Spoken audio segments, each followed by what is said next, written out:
Hello, hello, hello, hello, hello, hello. Hello, Travis Chapin. How you doing, brother? Hola, and a shaka wave right back at you, sir. And hello, William Inno1. How you doing? Happy Sunday right back at you. Mr. Pigpen710, ripping right back at you. How you doing, man?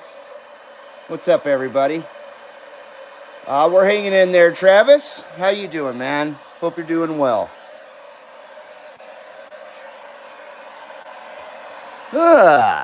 Anyway, happy Sunday to you all out there. I got to get in the swing of things here.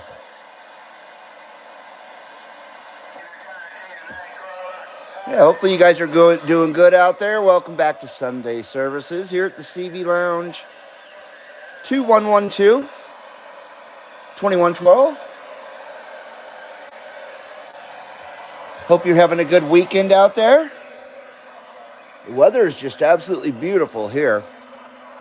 70 degrees, clear, blue skies, calm. It's just very, very nice. Very, very nice. Happy to see the little 474 in action. Great little radio, says William. Absolutely. I freaking love this radio. This is definitely one of my top 5 favorite realistics of all time. No doubt. This one's just gorgeous. It's so goddamn gorgeous. Oh my Lord, it's gorgeous radio. I love talking on it. Son of a bitch. Reed, I got a disturbing message from Simple Man last month saying a couple were giving you a hard time. Oh, couples always give me a hard time. It's all good, man. It's all good. It's all good. I'm still working on a bowl here. So, it's 4:20 right when I said that on the timer here. It said 4:20. Oh, a couple of people. Oh, yes. Oh, yeah. People are always harassing me, Travis. No worries, man. No worries. It's all good, brother. Yeah, there's always hatred being slung my way for some reason. Someone's out there thumbs down in everything that I do. Constantly. Oh, well. What can you do? That still counts as a view. So it doesn't matter. You're still helping me out, whether you thumbs up or you thumbs down. You're still helping me out. So it's all good. Did you block them? Oh, no. I didn't block them. Dominique Lapeo, how are you doing there? Hello, everybody. Long time without chatting with you. Hope everybody is doing fine. Great to see you, Dominique. We're doing really good. Hope you're doing well. Hello, Paris, France. I hope Paris, France is doing well. I know you guys are having a lot of trouble out there, so hopefully you're safe and sound out there, Dominique. And doing well. I'm glad I got a chance to get a little earlier start today. DX has been disappearing around 4 in the afternoon here, so I knew if I didn't get going by 2, I wouldn't get anything done today. So yeah, that's why I didn't have any shows this last week, because by the time I got around to DX, it was already gone. So not much going on. Pigpen says, my neighbor 327 Sidewinder, Southern California. Oops. Fixed up my Connex for me. Oh, shit. Can't wait to hook it up. Oh, right on, man. Excellent. Great radio. Great freaking radio. I'm stoked for you, dude. Yeah, I can't wait for you to hook it up, man. Very nice. I like those Connex radios. There's some swinging mofos. No doubt about that. So cheers, everybody. Cheers, cheers, cheers.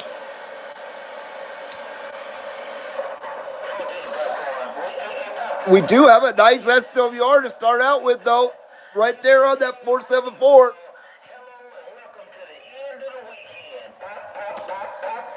Hey, Pop, you said tell them Wrecking Ball, hello, and welcome to the end of the weekend. Pop, big numbers go. 79 smoke screen.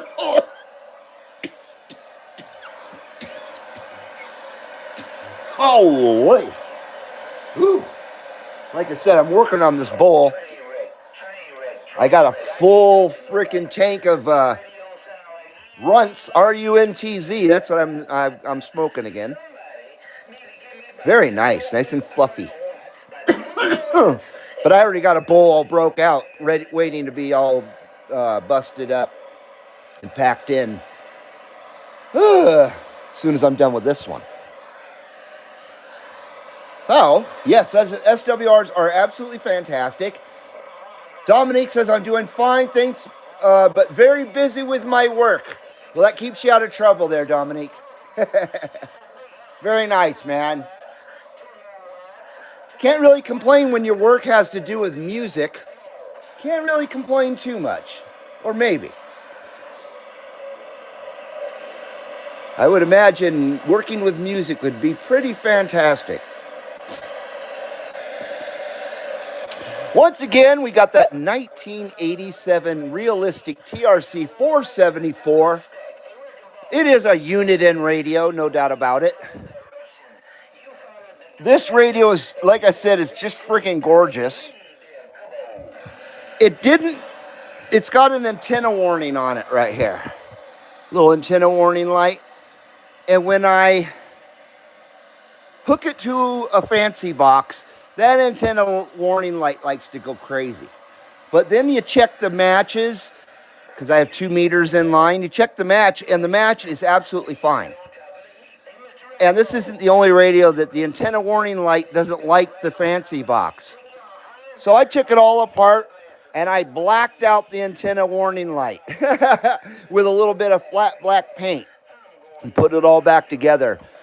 And I'm going to run it with my fancy box. I've only done, I think, 1 show with this radio, and I've had it a good 5 years. But once again, the TRC 474, gorgeous freaking radio. We got that on and off right here. We got a nice squelch right here, the RF gain right here. And most importantly, a full range tone control, which is just one of the best features of a CB radio for me, because my hearing. So having an adjustable tone control like this is fantastic. Then we got CB with a monitor for the PA system and PA. A&L in and out. So you can go in and out with your A&L. And you got your channel 9, instant channel 9, and that gorgeous, gorgeous 5-segment LED meter. God damn, I love that shit. Modulation lamp, antenna warning indicator, and a channel 9 indicator. And side-mounted 5-pin DIN. And it's got the standard Cobra power cord, so the little 3-pronged power cord. It's not hardwired in like a lot of realistic radios. And once again, this is a Uniden radio, through and through.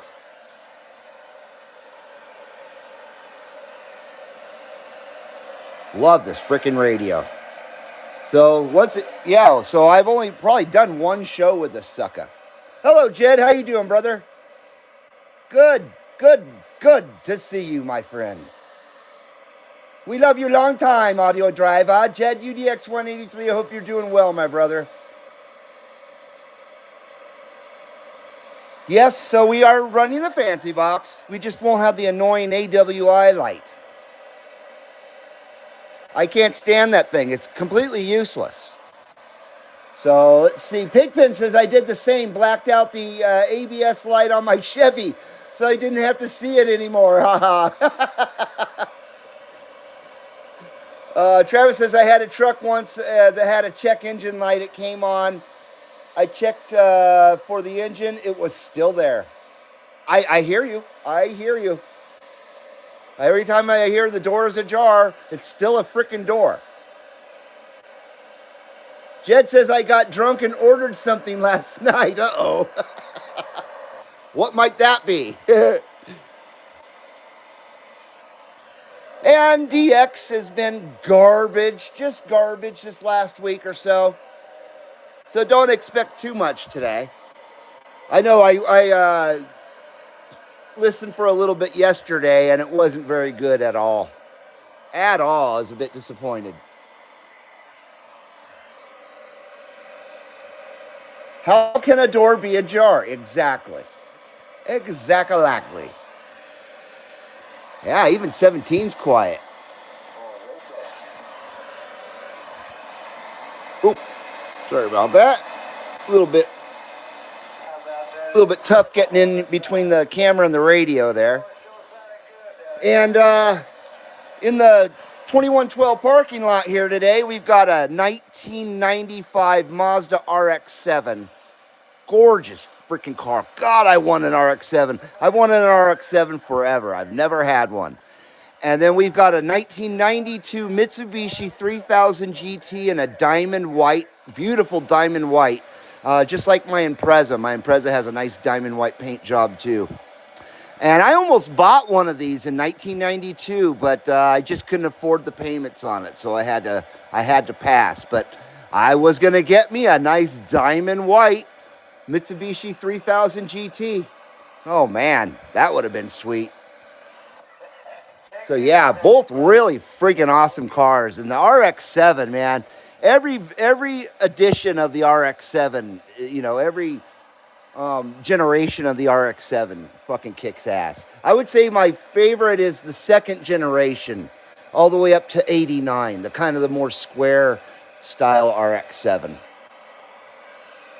Yes, the rotary engine. Can't go wrong with that rotary engine.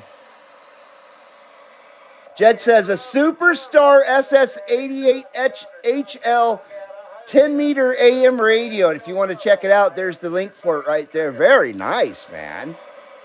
Well, cool, Jed. I can't wait to see it. Can't wait to hear it. Very, very stoked for you, sir. Hell yeah. Hell yeah. When are you getting that? Not soon enough, I'm sure. Yeah, look at that shit. Just a bunch of garbage.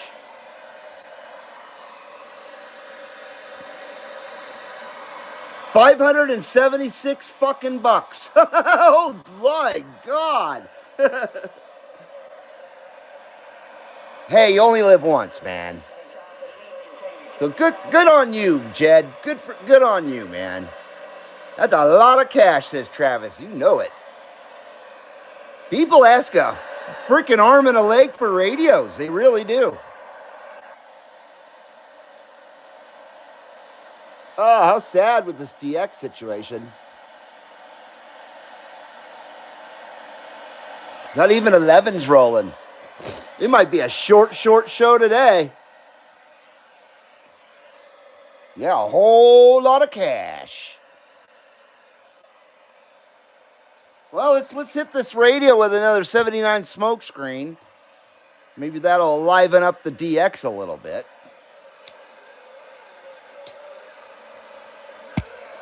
Good Lord! Unbelievable! Unbelievable! Unbelievable! Unbelievable! I just did that.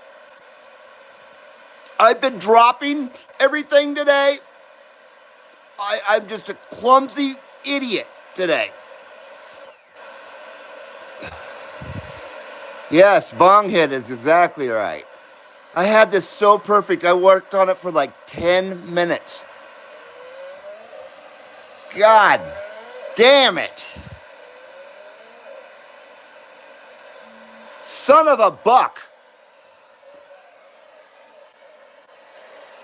Oh, I think my bowl's still rolling too. We are having technical difficulty here. I apologize. Stand by. Stand by. Stand by.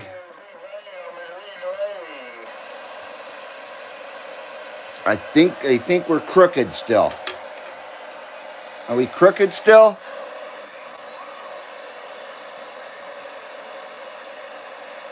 God damn. Unbelievable. Unbelievable.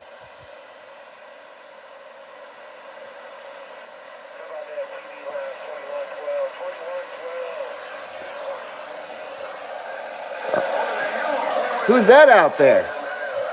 CB Lounge 2112. Come on, come on.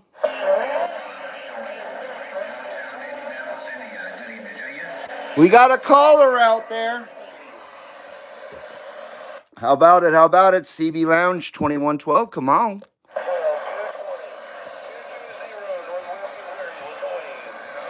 Hello, 220, 220. How you doing out there? CB Lounge 2112 with a big Nevada wave.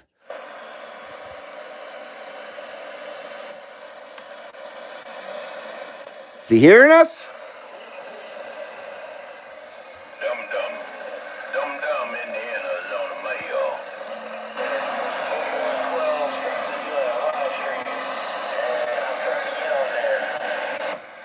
I heard somebody try to get it back to Dum-dum. No, no. Dum-dum, Indiana's on the No, they're trying to get on the live stream. We got that CB Lounge 2112 live lounge video gate rolling right now. Come on, 220.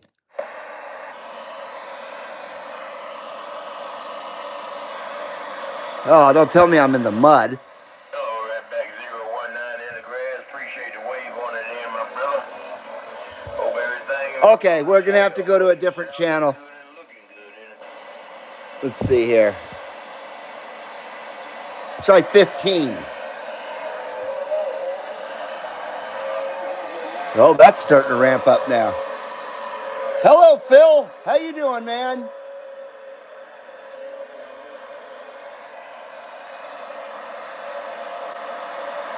Jed says move night for me. Are you moving?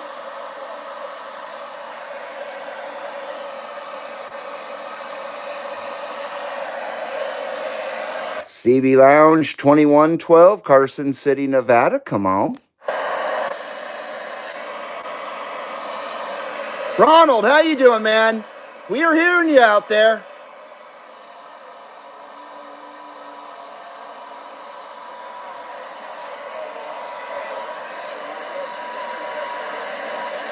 Jeez. CB Lounge 2112, Carson City, Nevada. Come on, come on.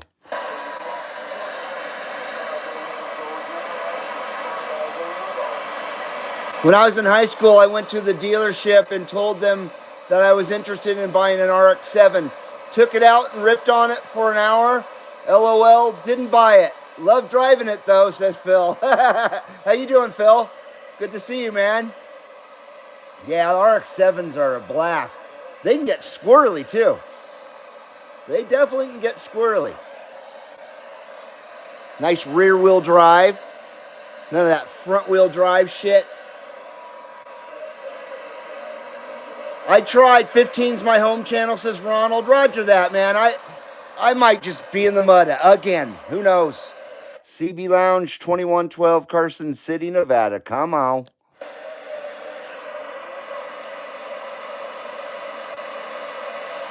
Dominique said I had a Superstar 3900 HP. Great radio and great DX with it. Yeah, that's a nice freaking radio. You had no intention of buying that out there, Phil. I am the ducketh the muddeth. Travis.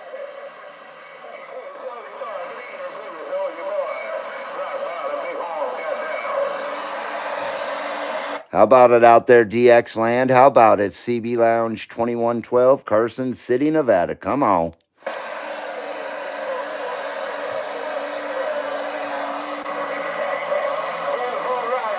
Ground Control 204 is a CB technician.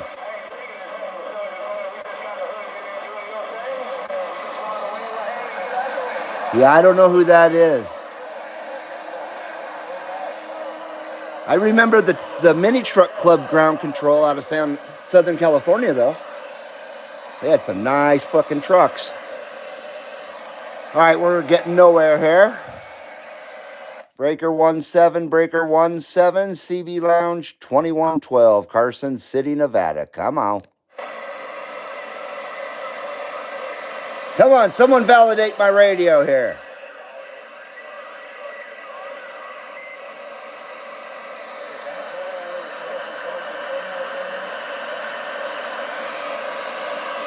Breaker 17, breaker, CB Lounge 2112, Carson City, Nevada. Come on.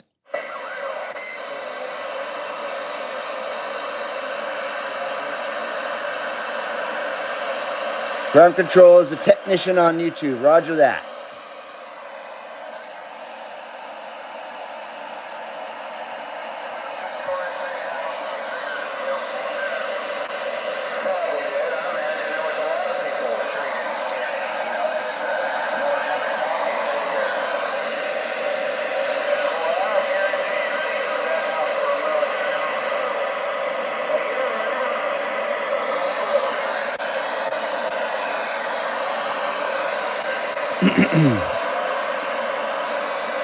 How about it out there, Channel 23? How about it, CB Lounge 2112, Carson City, Nevada? Come on.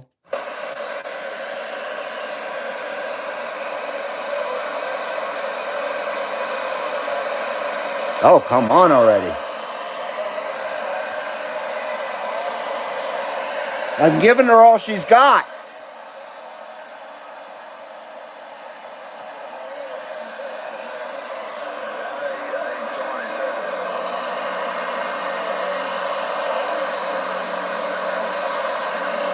What a mess.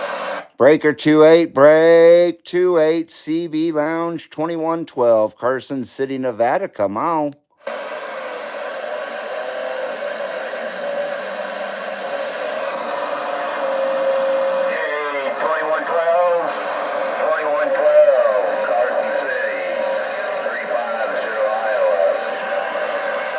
Hello, 350 Iowa. 350 Iowa. We got you live on the Live Lounge Videogates here at the CB Lounge 2112, sounding loud and proud in my receive.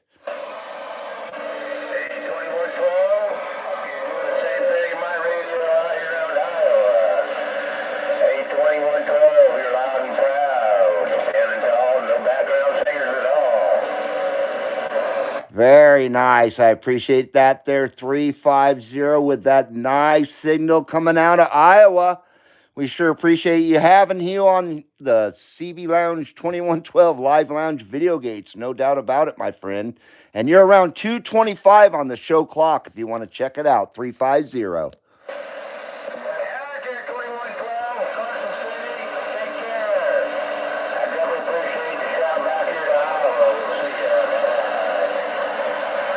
Right on, 350. Good numbers to that 350 from the CB Lounge 2112. Very nice. Thank you, 350. She works, boys.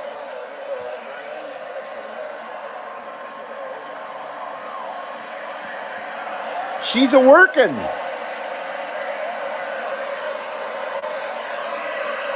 And I got my Radio Oddity QT60 all dialed in and everything. So I'll probably use that again on the next show. I'm not sure. But I'm very stoked about that.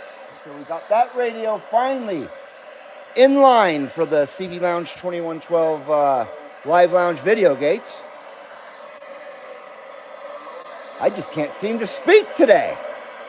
It's breaking up, Captain.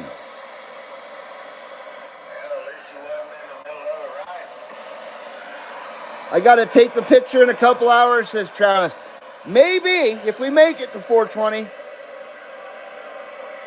Usually DX is out of here by 4 o'clock. At least in this last week it has been.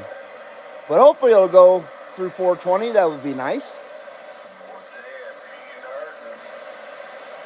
Well, once again, I appreciate 350 coming back to us.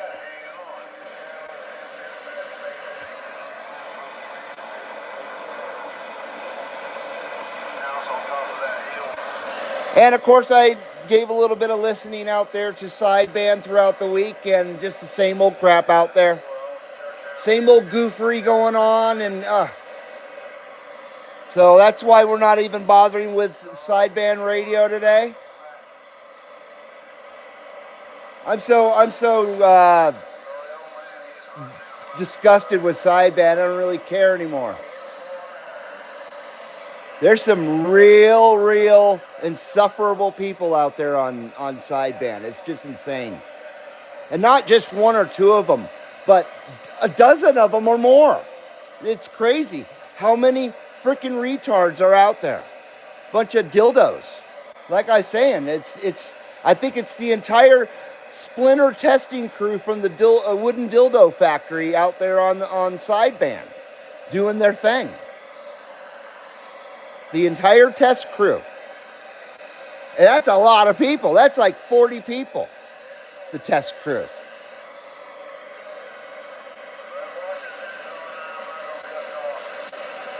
It's just madness. It's absolute madness. How about it out there? How about it? CB Lounge 2112, Carson City, Nevada. Come on.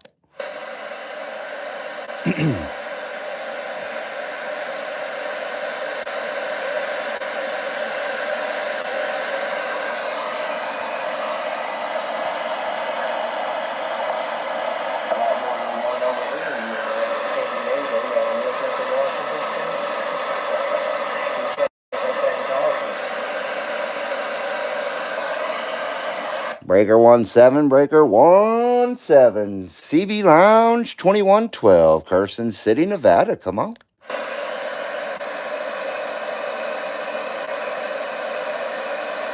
Jeez.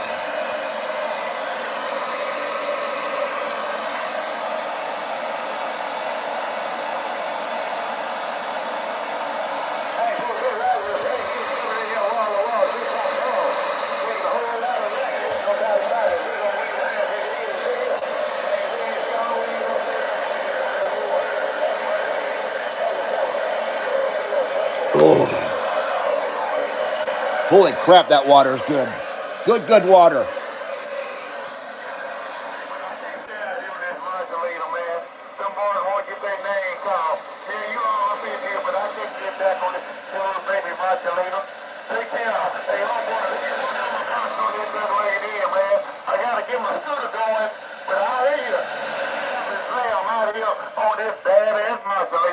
Spindle Twister, how you doing there, sir? This is Spindle Twister 344, Wisconsin, Reed. I had a copy on you up here in Wisconsin. You were out in the weeds, so then you switched channels on me, god damn it. Sorry, man. Well, at least you can hear me a little bit.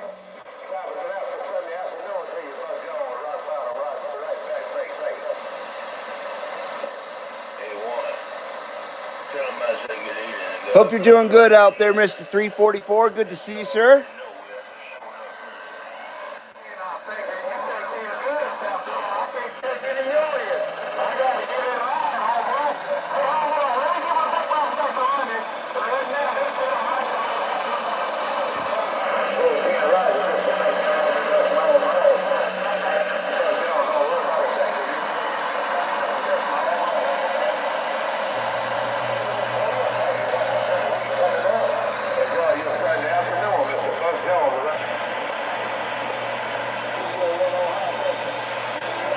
Even 6 is lame. Barely hear anything on 6. Oh, maybe not. Ain't nobody business. I heard you say something, but 145 around San Juan made it rough. Hello to you, nobody business. 145 was plugging my ears. He's going over, boys. He's going over. Take care, nobody business. Damn. 145, Mr. Good Intention, get down. That's a very, very nice sounding radio. How about it out there? How about it? CB Lounge 2112, Carson City, Nevada, with that wave. No Espando. I can't pronounce that. I got a lot of chit chat here on 11, so I doubt I'm going to get through to you. It says Spindle Twister. Well, let's hope. Let's hope you can. We haven't had you in the receive in a short while. Anyone in the Atlanta area want to help a guy out with an antenna for about 30 to 45 minutes tops? Asks Mr. Phil. Mr. Phil needs help with his antenna. Less than an hour.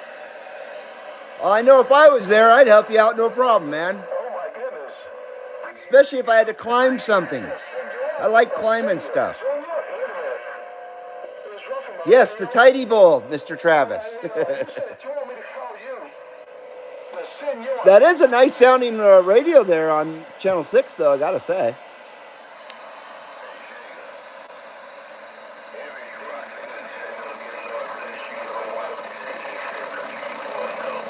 Roger that, Mr. Phil.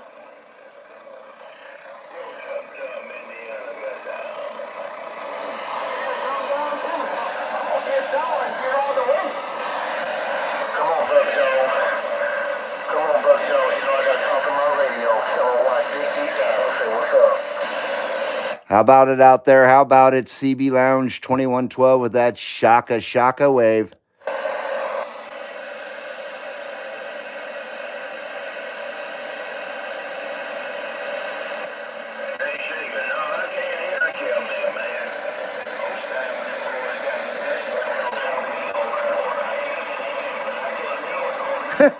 Travis says, Phil, if I was closer and had legs, I'd help. I appreciate Travis's sense of humor, that's for damn sure.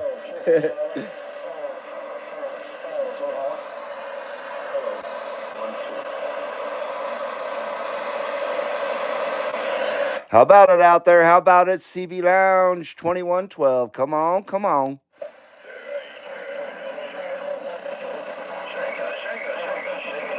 That reminds me of the part on Trading Places.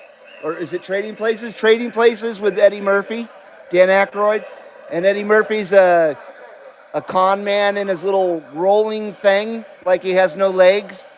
The cops come up to him and he's begging for money and shit. He's on like a little skateboard type thing. You remember that scene? And they pick him up by his arms and his blanket falls off his lap and then his legs come down. He's all, I have legs. I have legs. Oh man, that was back when Eddie Murphy was funny, before he was a racist POS. Boy, he's horrible now. Absolutely horrible. Yeah, he was Agent Orange. Special Agent Orange, exactly. Oh man, I love that movie. Sad part is Dan Aykroyd apologized for doing blackface in that film. What a jerk off, man. Never apologize for being funny, ever. Like I say, joke them if they can't take a fuck. Joke them if they can't take a fuck. Wah! Cry me a Rio Grande. Cry me a river. Oh, somebody was insulted. Oh. Oh well. Funny movie. Who put their cools out on my rug? Absolutely. Oh, I like the scene with the jacuzzi. Jacuzzi, sir. I won't even repeat the rest because I'll get freaking shut down or something.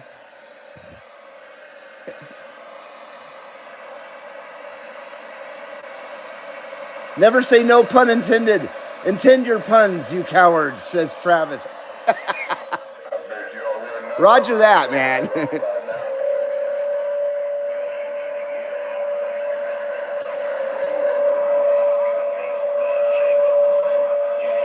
Jeez, what a mess. Just a bunch of noise. I apologize. 15 and 17 ain't doing shit.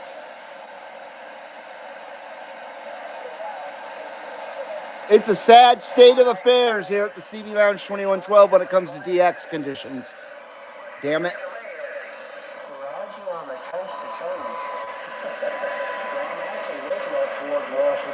Right now, but I hear you down there in South Carolina, 11:37 waiting action.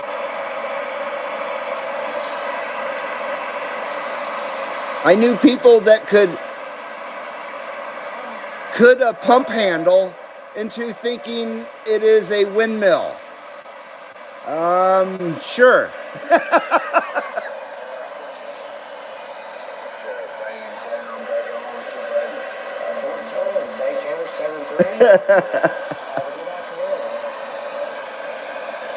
No worries, man. No worries.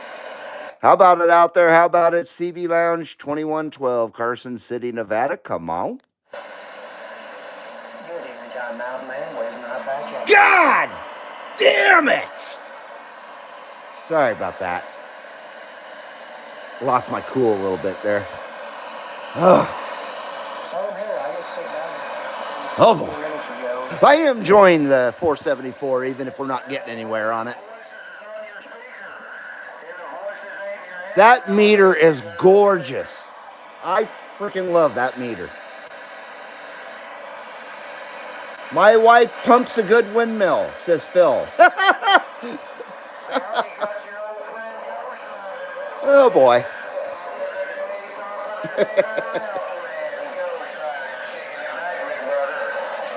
Ghost Rider in the sky. Oh, sorry about that. I just can't seem to not hit the damn, hit you in the face today. I knew people that could talk a pump handle into thinking it's a windmill. I think you mean a pump handle, what? Oh boy. Hey, Uncle Hairball says, come on! Sorry, hey, what's up there, Uncle Hairball? How you doing, man? We're talking about pumping windmills here.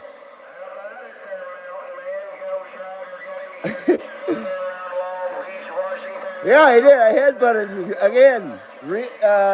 An old pitcher pump handle. You've lost me completely now, dude.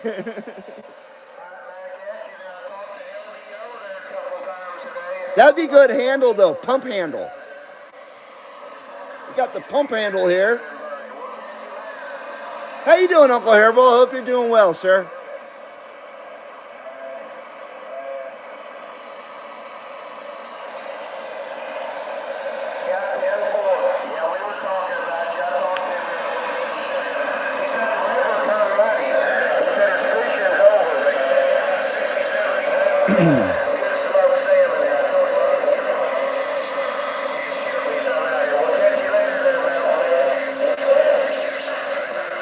We're trying to get a clear spot in here to say something.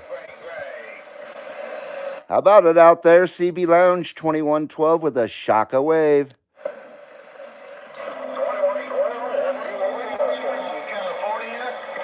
Who's that? CB Lounge 2112. We heard somebody out there. I think it was like 123 or 128, something like that.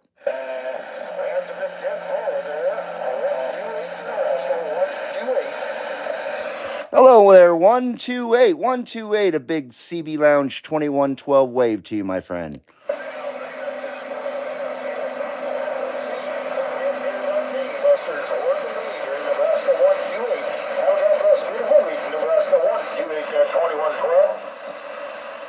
Hey, we appreciate it there, Nebraska 128, and we have you on the live lounge video gate here at the CB Lounge 2112.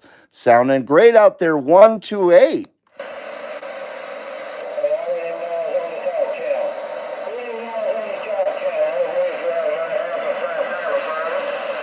All right, we're going to send those good numbers to that 128 Nebraska from the CB Lounge 2112. Sounding great out there.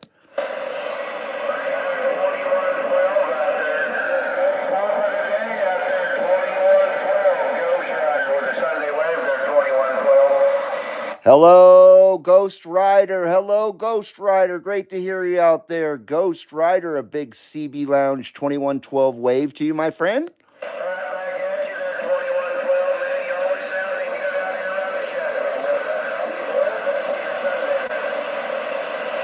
Hey, we appreciate it out there, Ghost Rider. We appreciate it. No doubt about it. Always sounding great in my receive here at the CB Lounge 2112. Hope you're having a great weekend there, Ghost Rider.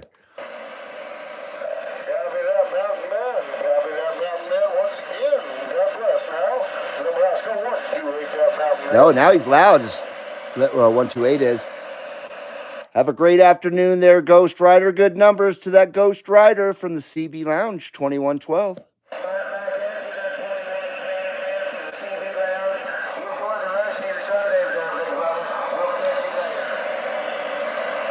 Hey, roger that there, Ghost Rider, and have a great week ahead there. Ghost Rider, CB Lounge 2112. We are standing by. Very nice. There we go. That's what we like. That's what we like right there.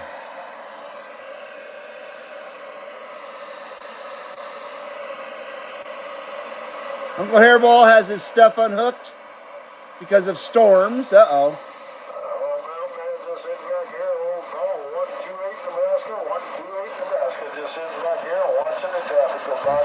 Oh, he sounds nice and loud.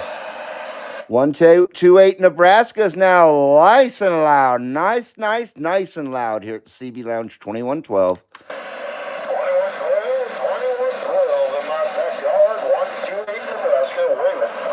There we go. 128. You got 4 LEDs out of 5 here at the CB Lounge 2112.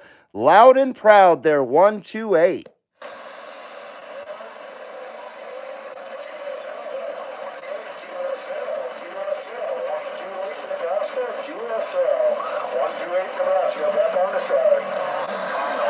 Roger that there, 128. Once again, good numbers to that 128 from the CB Lounge 2112.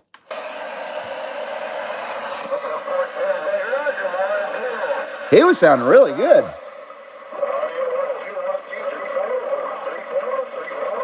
My neighbor is bitching that I'm coming through his TV, but I tried. Really?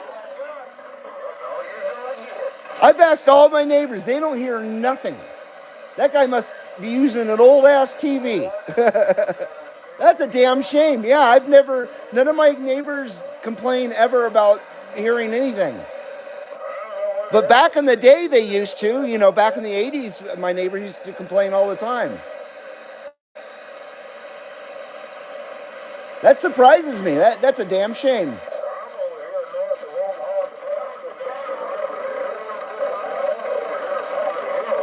Travis wants to know who farted in here. I was going to say something, but I didn't. So I'm glad you said something, Travis. CB Lounge 2112, Carson City, Nevada, with a live lounge video gate rolling right now. In Lincoln, Nebraska, so he's probably about 45, 50 miles from me to the southwest. People are pissed at me, been asked to help with a few things, and my answer has been, I'm busy.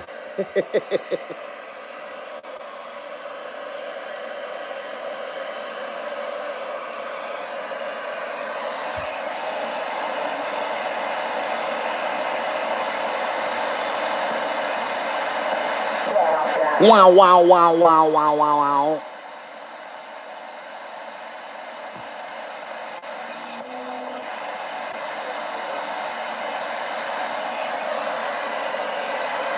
Yeah, I turned on 38 lower yesterday, and the first 20 minutes of trying to listen to anything on it was a crying baby.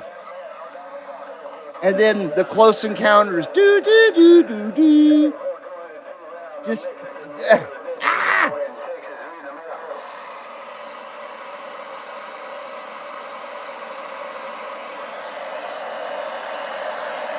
How about it? How about it? CB Lounge 2112, Carson City, Nevada. Come on.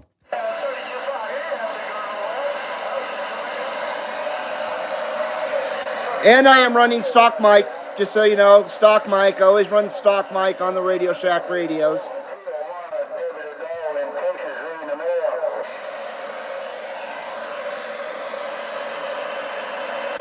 So I'm sure this radio probably could be a little louder, maybe. I don't know. I do have the modulation cranked all the way up and then backed off just a Trudeau hair, you know, a cunt hair, just a Trudeau hair back. So should be somewhat loud. How about it? How about it? CB Lounge 2112, Carson City, Nevada. Come on.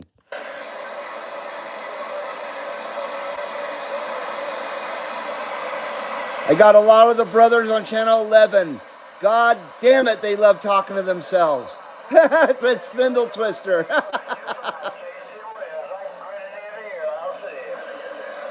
I think a lot of people, yeah, they just like the sound of their own voice. I can't stand the sound of my voice, to be honest with you. And I just can't speak the English very good today. I'm not speaking the English very well. I'm still learning. Still learning the English.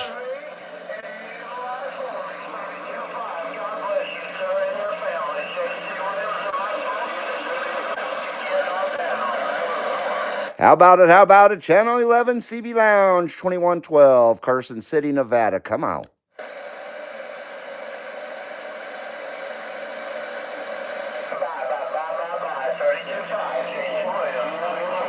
Shit the bed.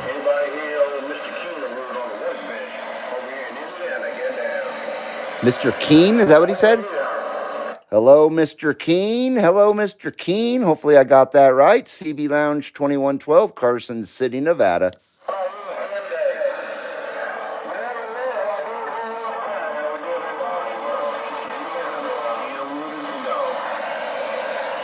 You have a face for radio there, Travis?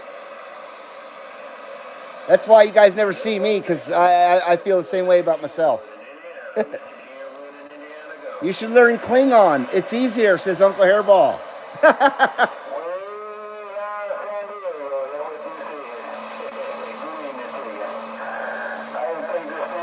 Travis says, did you reset your show clock?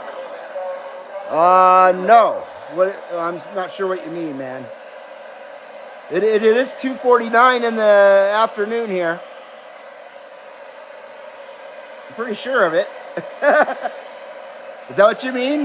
Did I set my clock back? Is that what you're asking? I actually replaced the battery in it.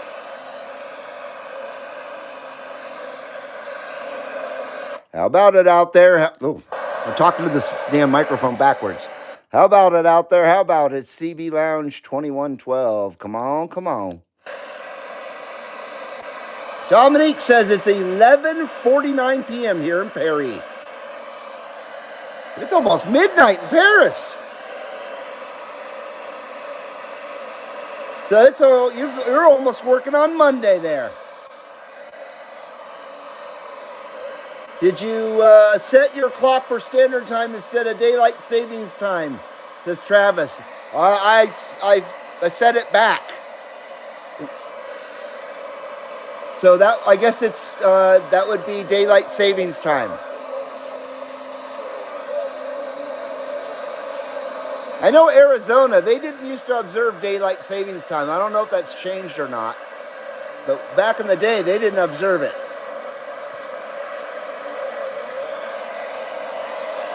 How about it? How about it? CB Lounge 2112. Come on, come on.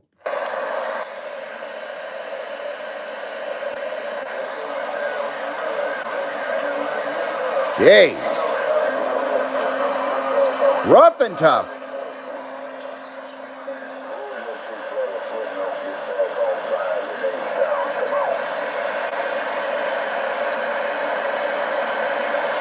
I'm on Pacific time there, Travis.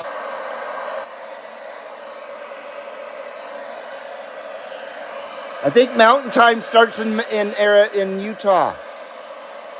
It's either Utah or Colorado. I believe it's Utah. I think they're an hour difference from me. No worries, dude. Yeah, we got old Pacific time here. And then Hawaii is 3 hours behind us. So Hawaii would be 6 hours behind you, Travis. And it's almost midnight in Paris, France. We know that.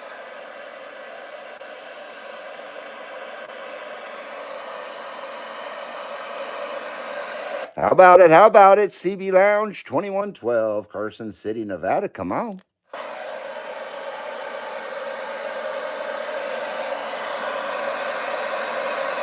Okay.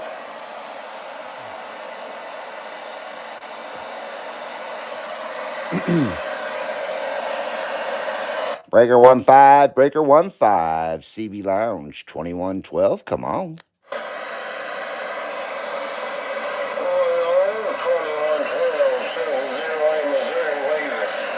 Hello there, 708. 708, a big CB Lounge 2112 wave right back at you, my friend.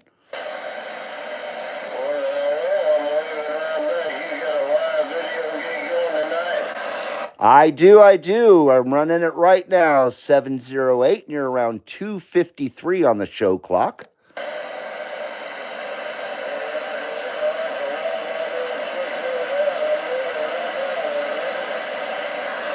Hey, roger that. There's 708. We got a nice copy on you here at the CB Lounge 2112 on the old TRC 474.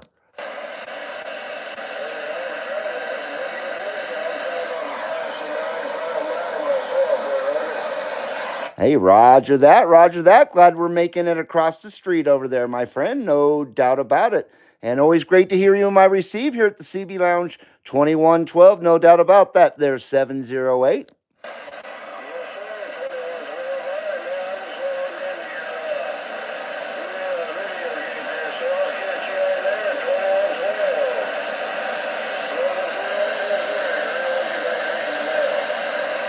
Right on there, 708 Missouri. 708 Missouri. Have a great rest of your Sunday. Enjoy the CB Lounge 2112 Live Lounge Videogates. No doubt about it.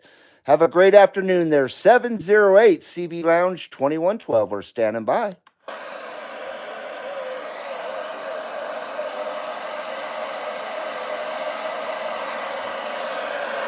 Mother Nature being an asshole. She's just messing with us.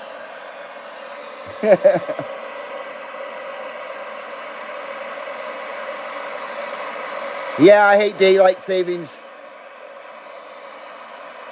No matter how many times we do it, you never get used to it. It's always messing with you every time. 55 years of this crap and still ain't used to it.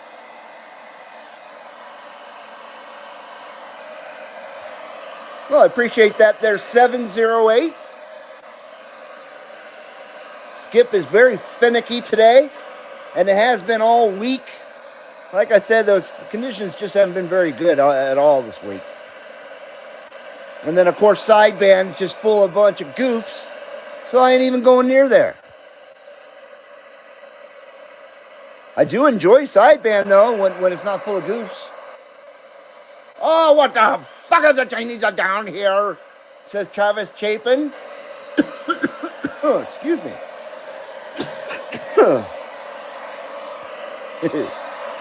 Lost audio. Uh-oh.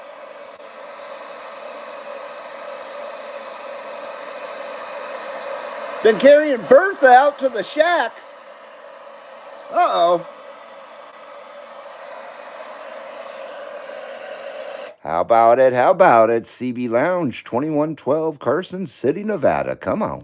You're on the beam, just the little vertical J pole up there, about 108 feet to the base.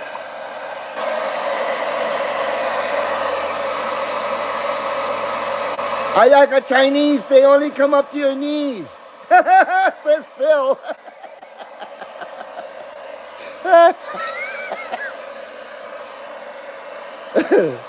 Oh boy.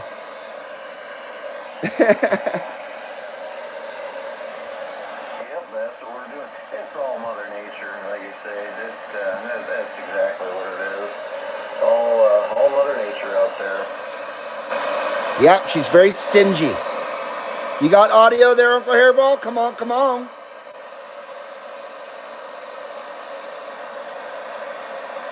Travis says he never lost audio. Well, good. I think you might have problems there, 344 on your end. Just refresh it. But he probably can't hear me. Mother Nature got her panties in a wad. Absolutely. I do not appreciate that. How about it out there, Channel 17, CB Lounge, 2112, Carson City, Nevada. Come on.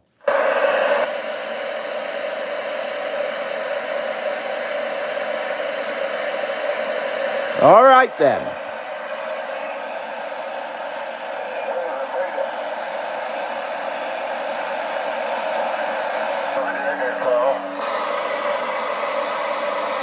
Yes, refresh.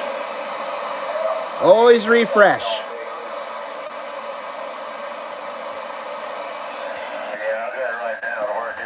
I need a ripper. I need a refreshing ripper. Hello. Yeah, I'll try it right there. It's okay, sounds out there. Still got a nice SWR going on. That's very, very nice. Oh, we got the fan on the fancy box.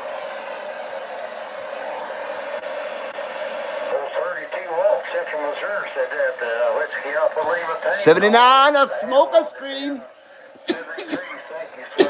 It's always hard to get correct reading when the fancy box fan is running, but we try.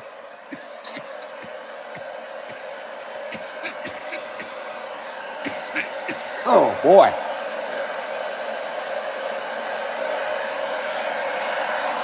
Ah, thank you, Travis. Thank you. Ah, that's refreshing, says Uncle Hairball. Oh. How about it, Channel 23? How about it, CB Lounge 2112, Carson City, Nevada? Come on. Central Missouri.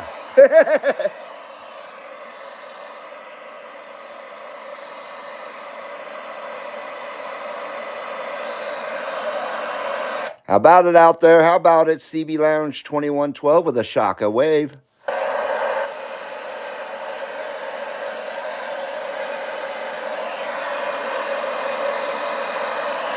God, it was just rolling.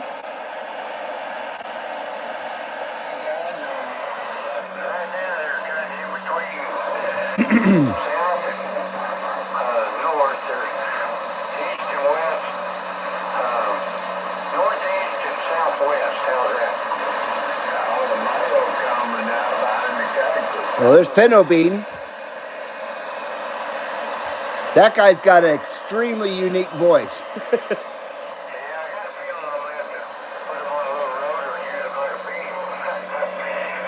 I hit the mute button somehow.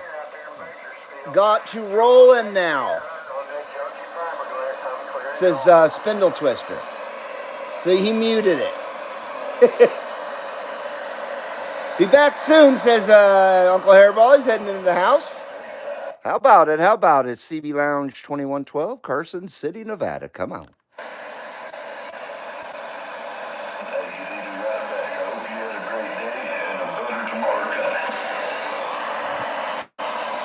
How about that Pinto Bean? How about that Pinto Bean? CB Lounge 2112, Carson City, Nevada. Come on.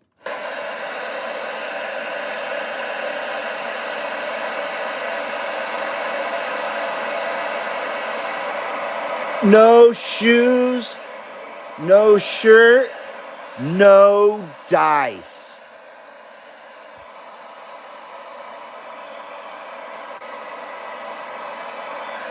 How about it? How about it? CB Lounge 2112, Carson City, Nevada. Come on, come on.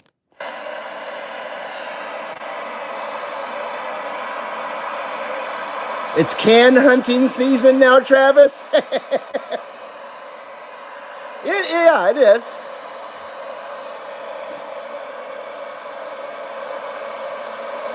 Oh, you got sound. Okay, good. 344. Test, 344. Test. Puh. Hello, Cleveland. Test. How about it? How about it? CB Lounge 2112. Come on.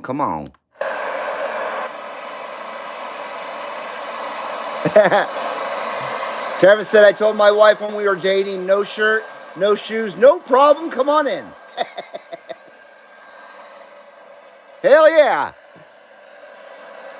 I definitely got a copy on you up here in Wisconsin. Read there's a jawjacker up here that just drowns you out, excuse me. I had that stupid little heart over the chat. I know you guys don't, and I have it all turned off. But for some reason that stupid little heart is on my damn chat board. Damn it. So it gets in the way of the letter, the words. How about it? CB Lounge 2112. Come on, DX Land.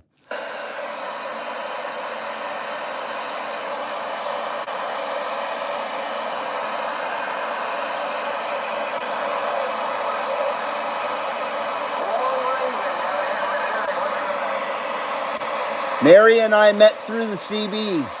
She calls me the date that never left. That's pretty cool, man.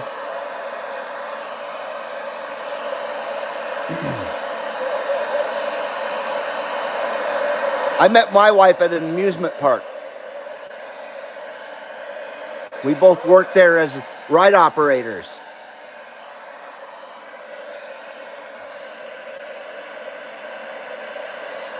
How about it? CB Lounge 2112, Carson City, Nevada. Come on.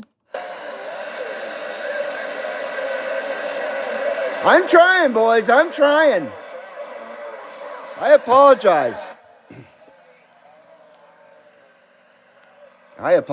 Big time. Look at that shit. He went over. That sucker's going over. Amazement parks, says Travis. I haven't been to amusement park since 2019. Before the coof. I haven't been out anywhere since the coof. So the world's completely changed, I'm sure. When it comes to, amusement parks and shit like that. Yes, wallet killer, exactly. And that's pretty sad. The Wuhan Weezer, no doubt about it. Yeah, definitely wallet killers. For sure, Disney parks.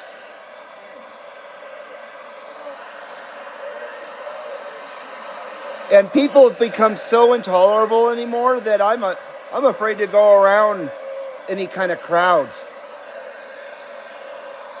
Like I said, I haven't done any traveling or gone anywhere since 2019.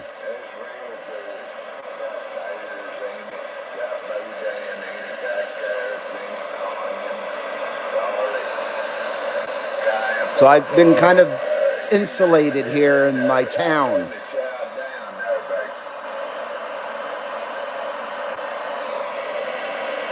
Last time I was in an amusement park was in the 80s. Oh, geez. 9th grade in New Jersey, Great Adventure. Wow. Great amusement park.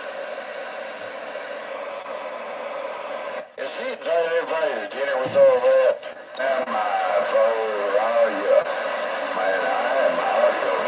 Dominique says, I have very good friends in the north of France.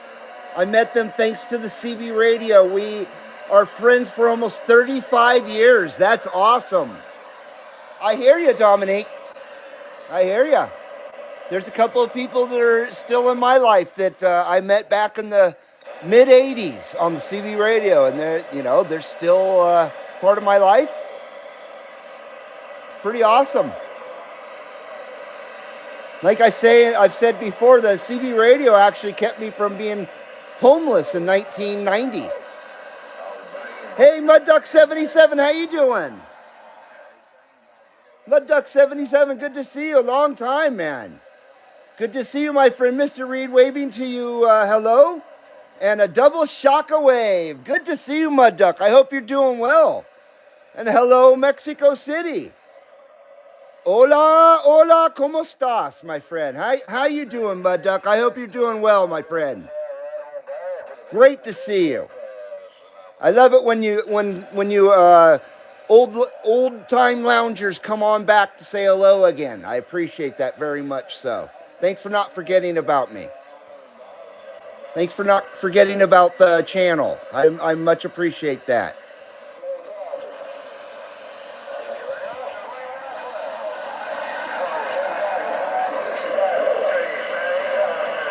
Is that you, Spindle Twister? We hear you out there, CB Lounge 2112. We hear somebody out there. Come on, come on.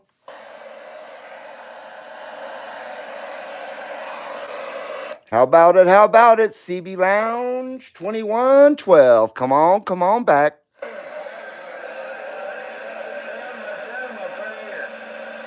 It's either 344 or 220 is my guess. Hello, Scorpion. Waving right back at you, friend.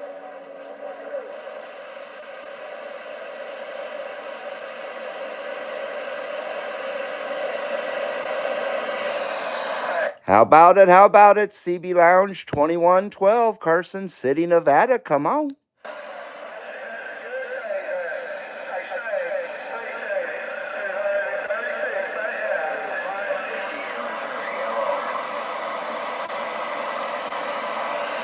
Shoot. Maybe we need a ripper. I'm still working on this bowl here. It's almost done.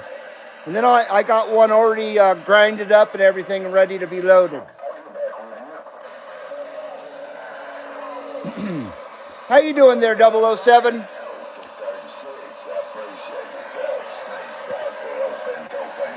Oh, man, look at that shit, though. Woo! It's still doing good. I'll get back with you, Sticky Snake. Good, mate. Tell my friend.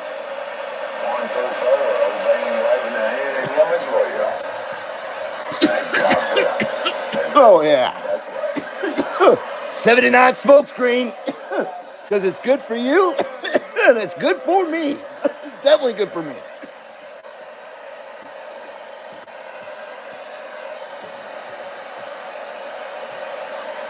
Jeez. Yes, SWRs are off the hook. Oh, I got some Robotussin. Thank you, Travis. I'm going to do some Robos.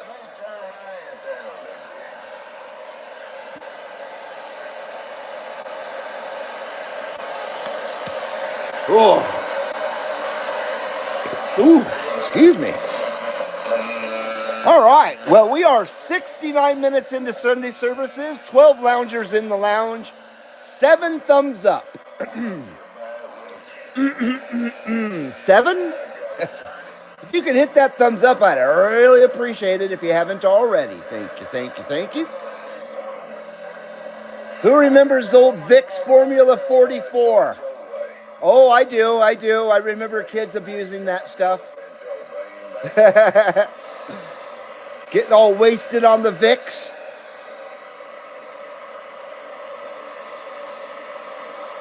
Doing some 44s. Cherry diesel fuel. Ugh. It did, huh, Uncle Hairball? Ugh. Yeah, that stuff was awful. Yes, I remember the red 44, not the brown one.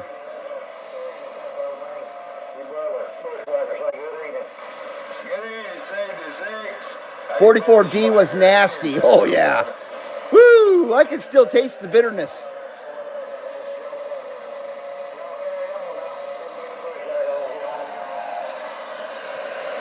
CB Lounge, 2112, Carson City, Nevada. Come on.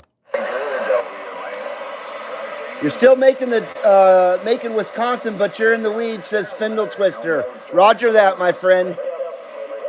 Yeah, it's the conditions. It's all about those conditions.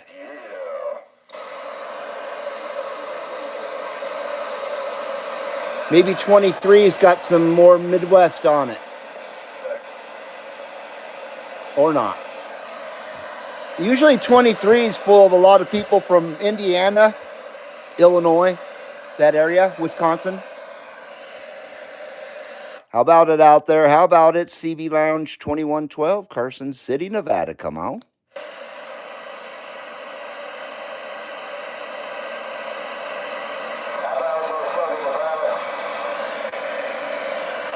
How about it? How about it? CB Lounge 2112, we're waving. Hello, hello, Arkansas. CB Lounge 2112. We got you on that live lounge video gate right now. Yes, sir. You're making a good trip over here. You come see first with there, Temple. Hey, I appreciate it. No doubt about it. We're definitely got a nice copy on you here at the CB Lounge 2112. You're definitely getting across the street.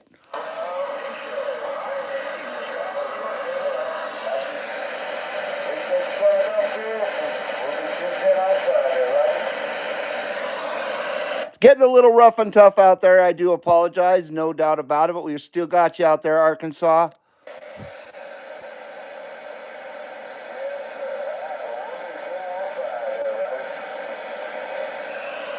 Hey, roger that, roger that. Good numbers to you from the CB Lounge 2112. We appreciate it. No doubt about it. Have a great Sunday. I apologize. I couldn't catch his handle, darn it.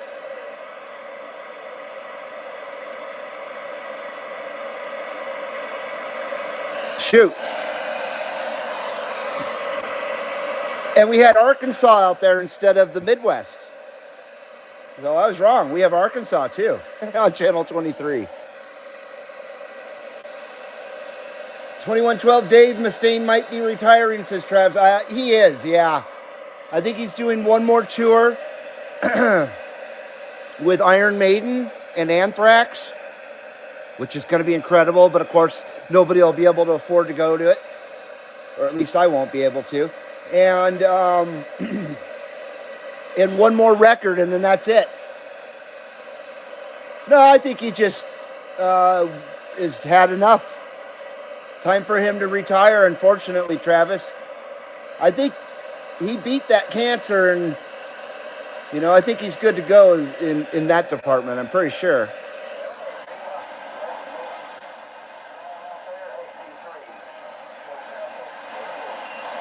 Is that the same guy?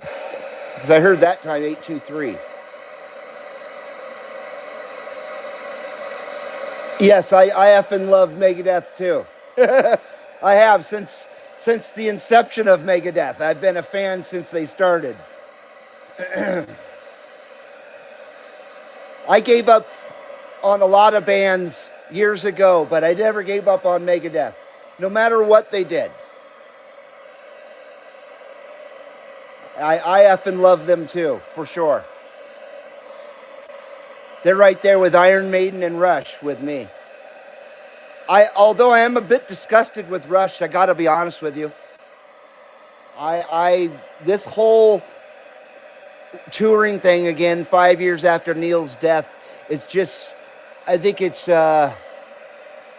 leaving a very sour taste in my mouth. And I've seen a couple interviews with Geddy Lee, and he's very dismissive of the prices of the tickets, and he's kind of a dick. I can't say it any other way. He's kind of being a dick about it, and I don't freaking appreciate it. I've been a fan of Rush for 50 years, or almost 50 years. You know, so I don't even care about what they're gonna do. To be honest with you, I could care less. And it may sound jerky and shit, but I don't want to see Rush with a girl drummer. Give me a friggin' break. Girl doesn't belong in the band. Sorry. It's a friggin' gimmick. I don't like gimmicks. I just don't. But I especially don't like cash grabs, especially by people who are richer than anybody could imagine. How much more rich do you need to be for real? That's the way I see it, and it really angers me. I thought they were more down to earth than that. Maybe apparently not. Hello, Big Show Radio. Long time, my friend. Long time. I've heard you. I'm mostly back. Tornadoes hit me twice and took my roofs on both house and garage. Oh no! Antenna was mangled. Wow, that's awful. Well, I'm sorry to hear that, man. Yeah, tornadoes. I don't know how you guys live with the tornadoes. Everybody talks about earthquakes and how scary they are. I think tornadoes are a lot worse than earthquakes. We get earthquakes, wildfires, and avalanches here. That's the things we get here in my area. So, well, I hope your recovery is going well there, Big Show Radio, and thanks for saying hello to everybody here. Like I said, I can't speak the English very well today. I don't know what my deal is. Well, I'm sorry to hear that, man. Damn it. Travis says he's a fan of Metallica also. Rest in peace, Cliff Burton. Absolutely. Megadeth is going to re-record Ride the Lightning for their final record. So Ride the Lightning will be on there because Dave Mustaine wrote that song or helped write that song. So he's calling it coming full circle is what he said in an interview. So they're on their final record. That song will be on there, and that'll be pretty cool.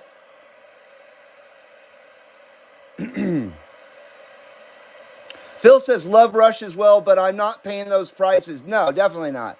Not to see a girl in the band. Yeah, it's insane. It's absolutely insane, and they're not the only ones that do it. But the Geddy Lee's attitude towards the expensive tickets is very, very dickish. Very dickish. And I don't appreciate that. I don't know if he's wearing a little tiny hat or something. You know, I don't know. Yes, Dave Mustaine did get hosed by Metallica, but everything happens for a reason.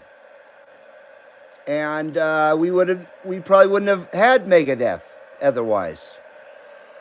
So, thanks Metallica for giving us Megadeth. Dickish. I need to write that down. I'm trying to be polite here. I'm trying not to cuss so much. Always seems to bite me in the arse.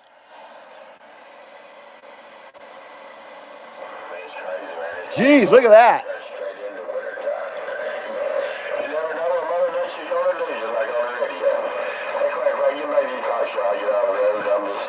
Yeah, like I said, I thought Geddy Lee and Alex Lifeson were a bit more down to earth.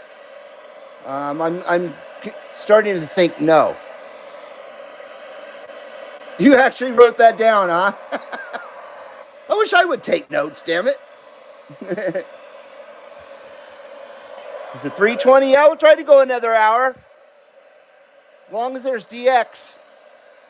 Because I'm not going to bore you guys with static and babbling. I don't know how you put up with it. Have to listen to my babble over static when there's no DX. That's no good. This ain't Babylon. Yeah, I know. Real funny. CB Lounge, 2112 Carson City, Nevada with a Shaka wave.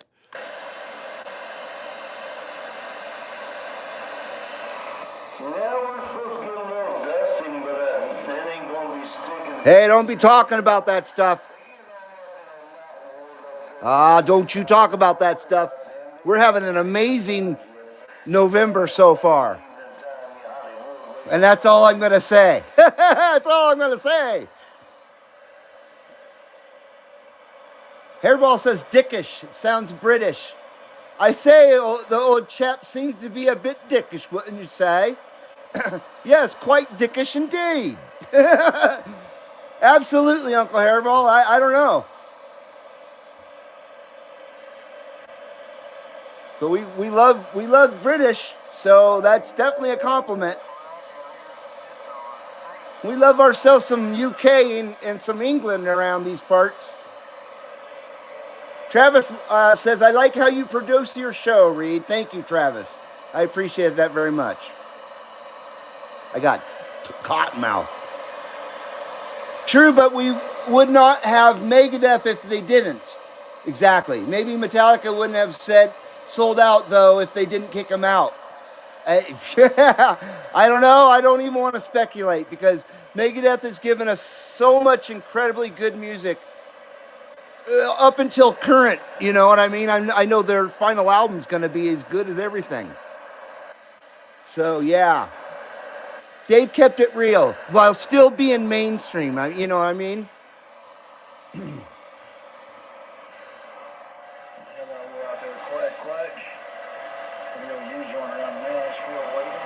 Quack, quack. And Dave always hired the best musicians. Just like Dio. Dio always had a great band. And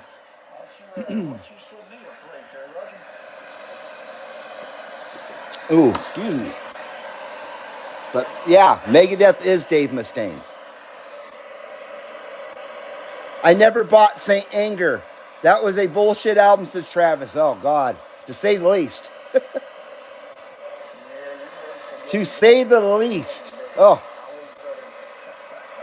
That's one of the worst albums I've ever heard sonically. And you know, that's what it's known for, obviously. Not to mention, it's just a piece of shit. Anything after the Black album, I'll pass on, says Uncle Hairball. I agree completely. And I just don't listen to Metallica at all yet, you know. Is it 420 yet? Says 357. How you doing, brother? Little less than an hour, sir. Little less than an hour. I like Dio and Richie Blackmore's Rainbow. Yes, very much. Man on the Silver Mountain. But never like Dio solo. Wow. Holy shit. My God, that's... I can't compute that. That doesn't compute, man. Oh, man, I love Dio so much. Always have.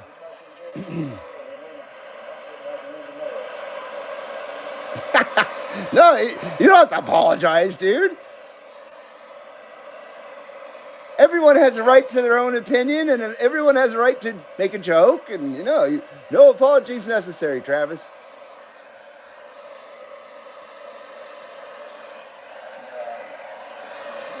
Yeah, I love Dio, though. I always have.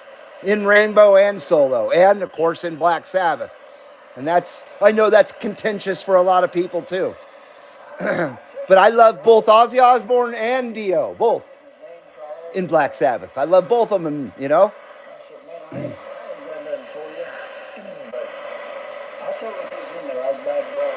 I think Heaven and Hell is one of the finest Black Sabbath albums ever made. For sure. So I enjoy, man, listen to Heaven and Hell or shit. The album that came out in 92. Oh my God, I'm having a brain fart. I apologize. It's got Time Machine on it, that song. Adrenalize. That's freaking stupid Def Leppard. Def Leppard, they got a star on the Hollywood Walk of Fame. Oh, joy. Does that mean that they flew to the island out there as well?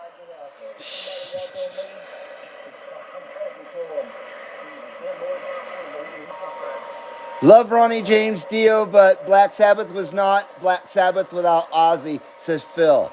Screw you guys.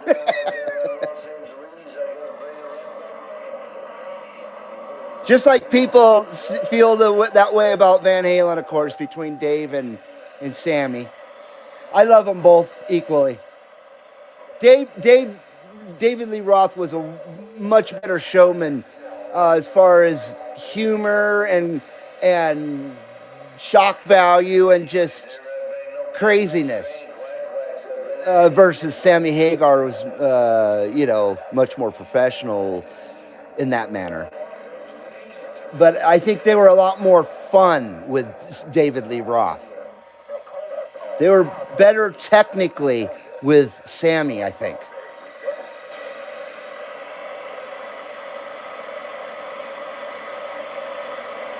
But I kind of prefer, if I'm going to watch a Van Halen show, I kind of prefer a David Lee Roth show. At least now I do. Dio he was great in Tenacious D movie. Him and Dave Grohl were the best parts. Unfortunately, Jack Black's in that film. Fuck that guy. I can't stand that motherfucker. Oh, I hate that guy with a vengeance. And Kyle Gass. They're both scum. But back before they had TDS, the Tenacious D movie was good. Yes, I agree. And I agree with you, dude. Dio and Dave Grohl were great in it.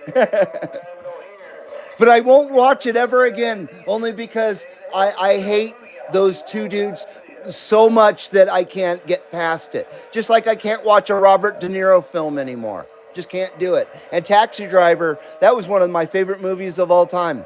But I won't even watch that movie. Just the sight of that guy makes my stomach turn, you know? Oh, wow.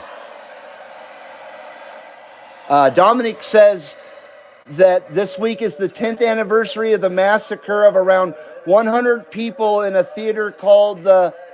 Oh, God, I'm gonna ruin this, dude. The Batalican, maybe? In Paris, while a band called Eagles of Death Metal were playing. I kind of remember that, actually. Was that the Religion of Peace? Did the Religion of Peace do that? Kind of like the Ariana Grande concert in Manchester? What, 6, 8, 10 years ago, whenever that was?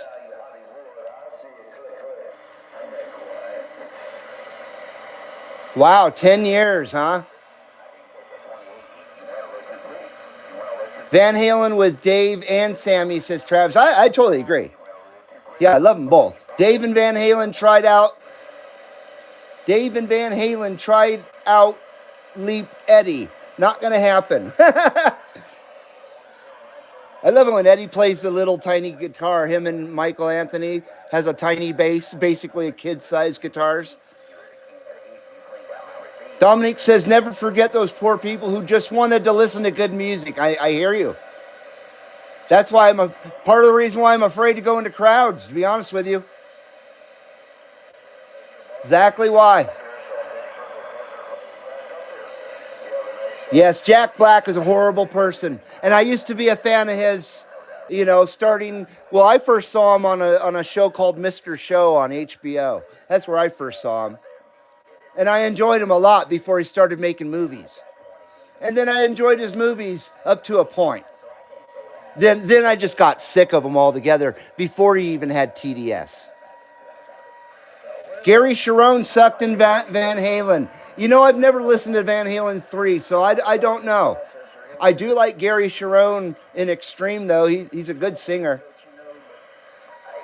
And Extreme's a good group. One of my favorite songs from that band is called Peacemaker Dies. Yeah, Extreme was a cool band. Or is. I'm sure they're still around. With Nuno Betancourt. Eddie Van Halen on a small Steinberger. Is that what he's playing? I'm not sure what a Steinberger is, Travis. I apologize. Is that a guitar without a headstock on it? Is it one of those? Yeah, Gary Sharon in Extreme with Nuno, exactly. They actually, they have a newer song out, Extreme. It's not very good, but it's, better than anything from a new group. I saw the video just recently. It takes place in the desert, and Nuno looks weird, and he's got this strange guitar. It's not a normal guitar, and I think he's playing it with a bow and shit. Yeah, without the headstock and squarish body. Yeah, those are neat. Even Rush played those. At least Geddy Lee did. And Missing Persons, I remember the guitar player in Missing Persons played one of those. I think that's one of the first bands I saw playing one of those was Missing Persons. Yeah, those are neat. Nuno blew my mind when I first heard him in the 80s. Oh, no doubt about it. Yeah, he was right up there with Steve Vai and Joe Satriani and, those guys. Oh, the Outfield, that's right, they did. Sad to hear that the singer died from that band within the last few years. Last 5 years, maybe. I enjoyed them.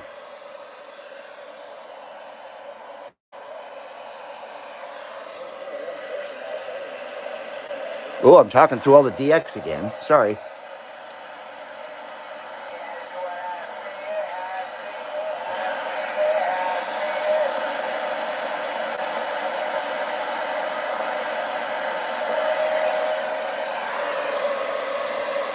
Yeah, those were popular guitars. You don't see them anymore.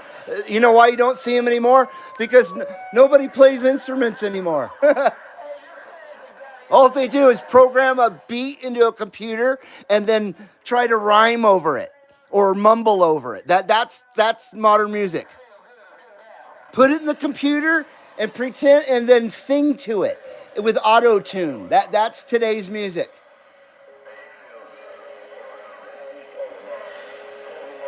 It's so G-A-Y.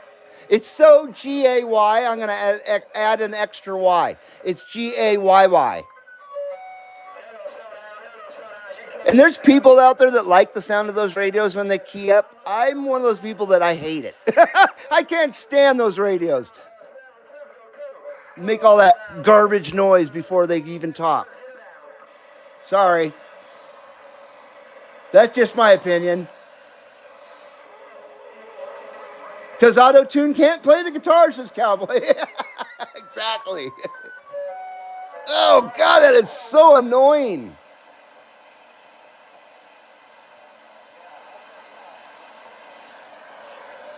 Shit the bed, man. G-H-E-Y, Reed, says Travis. Travis says Cliff played the bass. He did. Exactly, 2112 says Phil. Are you agreeing about today's state of music? Is that what you're agreeing about? Uncle Hairball says that's modern music, and that's why modern music sucks ass. Absolutely. I remember when modern rock came around in the early 90s. I was so stoked. I loved modern rock. Modern music back then was fantastic. Absolutely fantastic. Couldn't get any better, actually. We had a nice modern rock station here in town called KRZQ. They were really good. And then I grew up with KROQ in Los Angeles.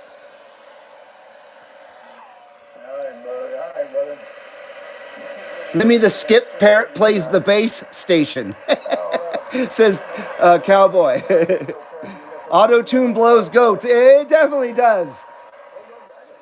A few groups used it a little bit in the 90s to add a little flavor to their vocals, and it was all right. But they didn't use it to sing the entire song, you know? But I remember when it came around or first heard about it, you know, in the late 90s, the auto-tune crap.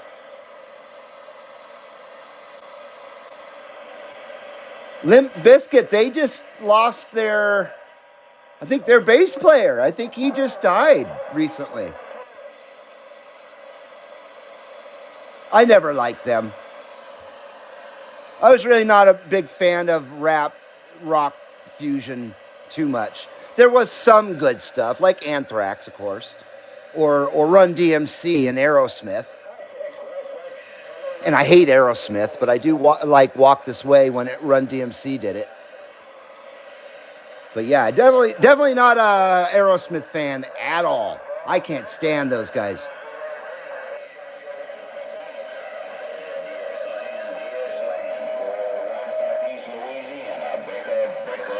For one,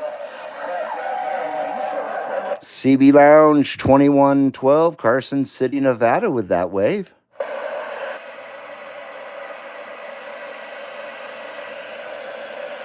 How about it out there? How about it, CB Lounge 2112, Carson City, Nevada? Come on.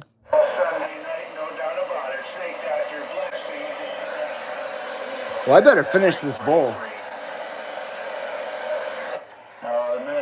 I think I need to stop for a 10-100 too. Cher started that bullshit with "Do You Believe Some?" Oh yeah, that's right. I think that's where I first heard it. Actually, was with Cher. Yeah. My ex-wife played the crap out of that horrible tape. Oh, Cher was awful. Awful person, awful actress, awful singer, awful human. Cher's just straight up awful. I can't stand that woman. Look what she did. She ruined everything. Hey, bud, I'm talking to Quack Quack. Bitch. Yeah, I think you're right, Uncle Hairball. I'm glad you brought that up. Not a fan of Limp Bizkit, but at least they own their BS and are touring making fun of themselves. That's cool.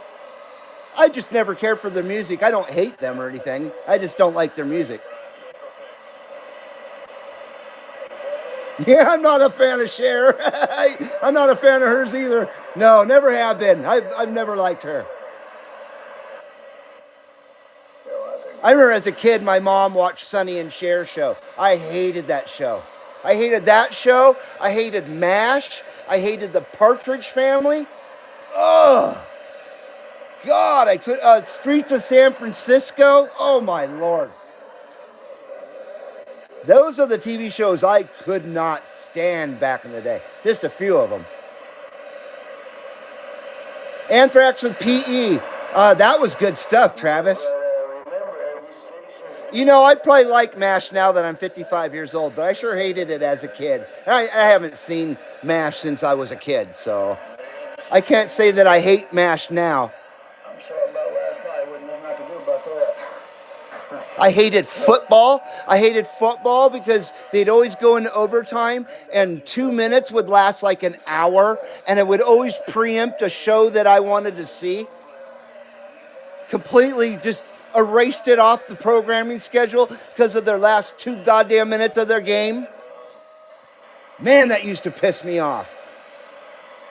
I'd be waiting for the Love Boat to come on, and the stupid 2 minutes were left in the stupid football game, and they would either break into the last 10 minutes of the show or just not show it at all. Oh, it drove me crazy. I waited all week to watch Love Boat.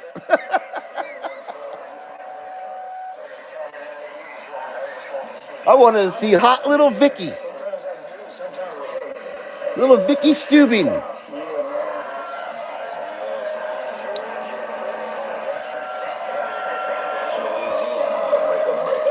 The concubine boat, exactly. The love barge, the hate boat, the hate tank.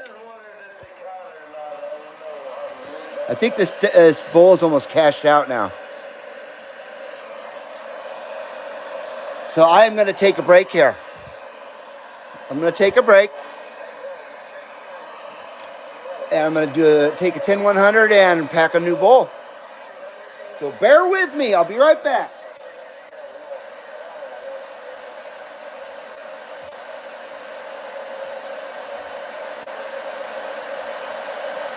Maybe we can get better DX here.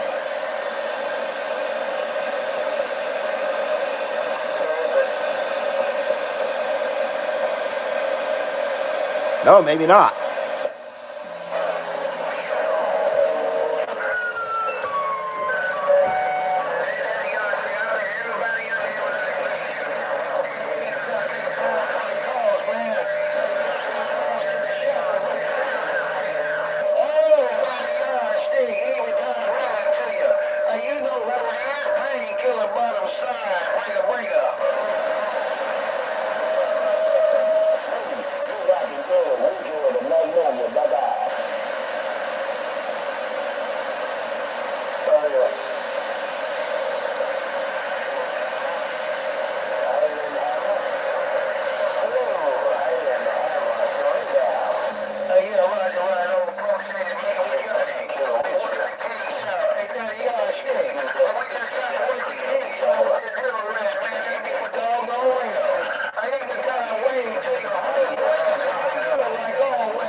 kept me with a little boy. He kept me your pipe, but he didn't pay his gas. He did. Let me leave you alone before you burn up the house. You burn the house down, daddy yard, big black flag, say bye.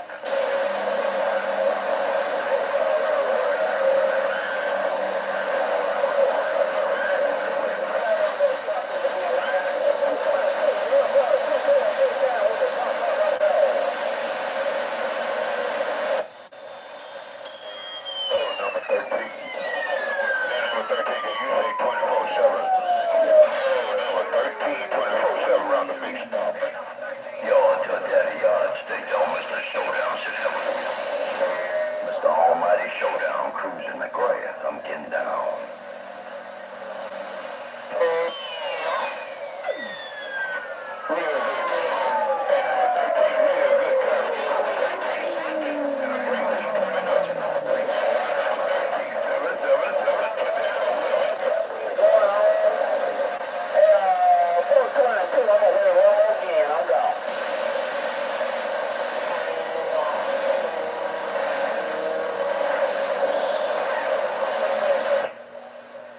Yeah, you talking around Alabama, man. You got a damn stick down around Alabama. Almost a showdown cruising the islands. Come on.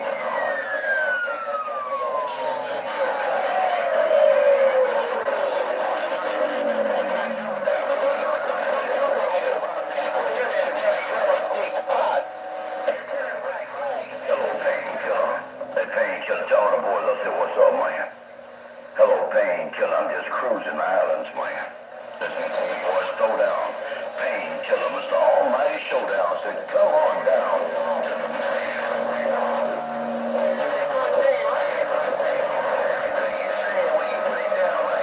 All right, all right, all right. Thanks for hanging in there. Appreciate it. No doubt about it. So how's it going, everybody? A double shocka wave to you guys out there. Once again, thanks for coming on into the Sunday services. Once again, appreciate it, everybody. No doubt about it. We got a full tank right there. Full tank. Full tank. Ah, yeah.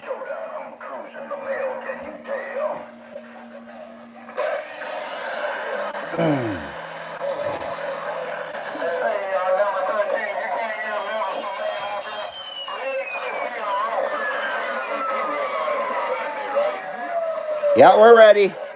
We're ready for, what, a half hour? We got a half hour here.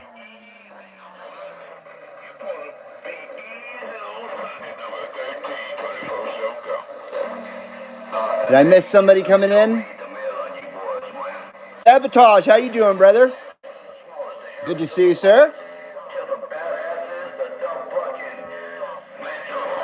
Whoa. Sounds like somebody's doing a 10-200 out there.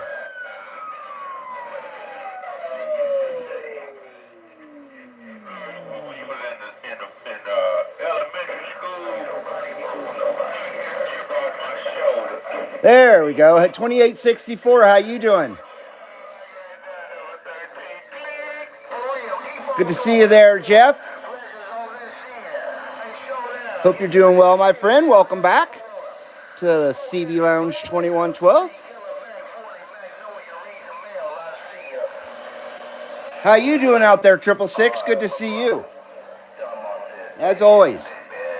So once again, we got a full tank in the 2112 smoke meter right there. Oh yeah, oh yeah.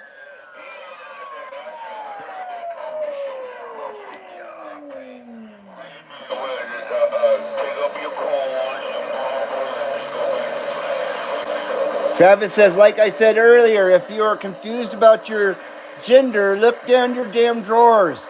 The answer is fucking obvious. Unless you chop that shit off. Like a hot tamale. Good to see you, Jeff. How's Iowa treating you today? I talked to Iowa earlier. So we were getting out there to Iowa.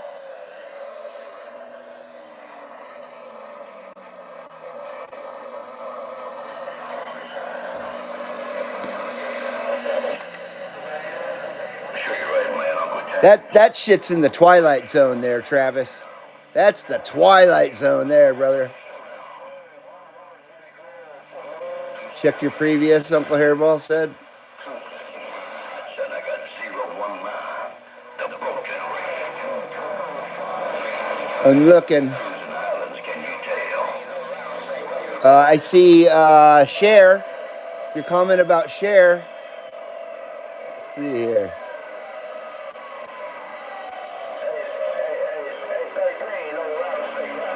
I see Smut Boat.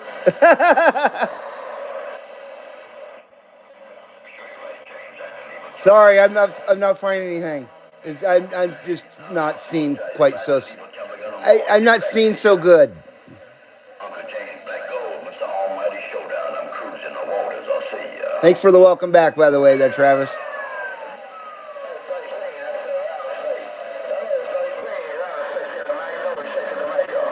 Twilight Zone on acid, absolutely. All right, cheers, everybody.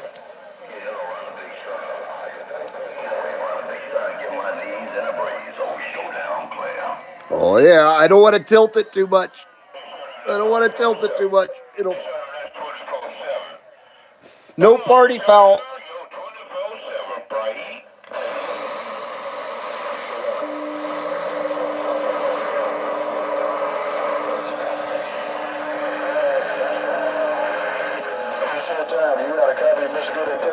That was a pretty smooth 79 smokescreen right there.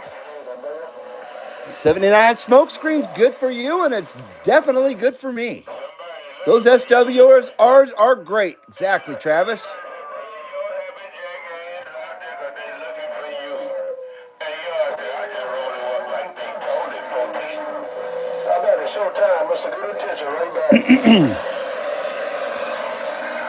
CB Lounge 2112, Carson City, Nevada. Come on.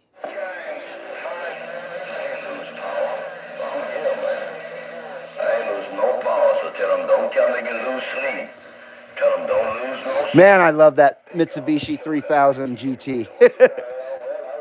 I'm just sitting here and staring at it going, fuck, I almost bought one of those. Brand new. Luckily, I was smart and didn't buy something I couldn't afford. Yes, 420 is coming up, Mr. 344. Less than a half hour.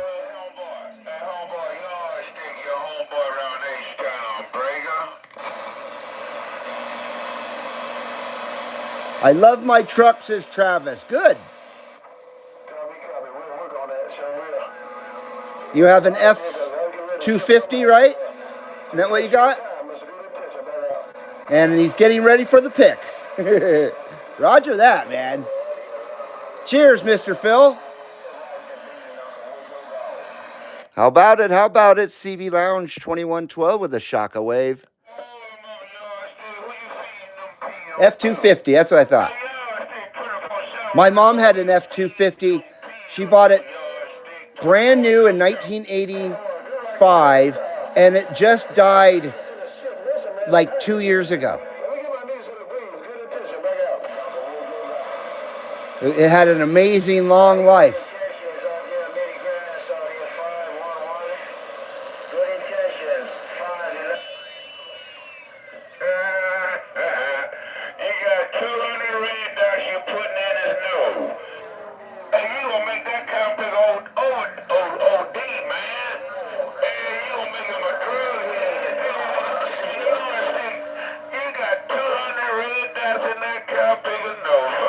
F-250, it's what all the cool kids have, says Cowboy.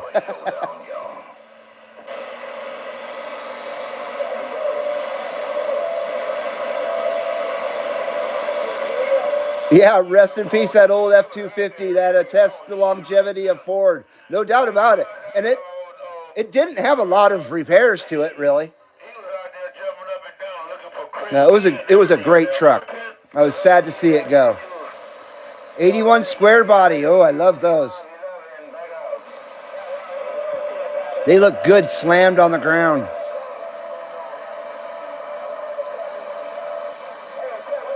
Hot Wheels does a really good slammed 83 Silverado.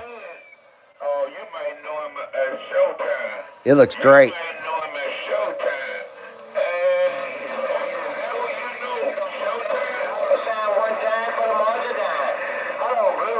My F-250 is a 4x4, says Travis. Very nice. A renegade in Alabama. Mr. Almighty Showdown, I'm just clean stepping. Phil says nothing like a dent side Ford. Is that explain what that is? I'm not sure what that is. I think I know what that is, unless you're making a joke.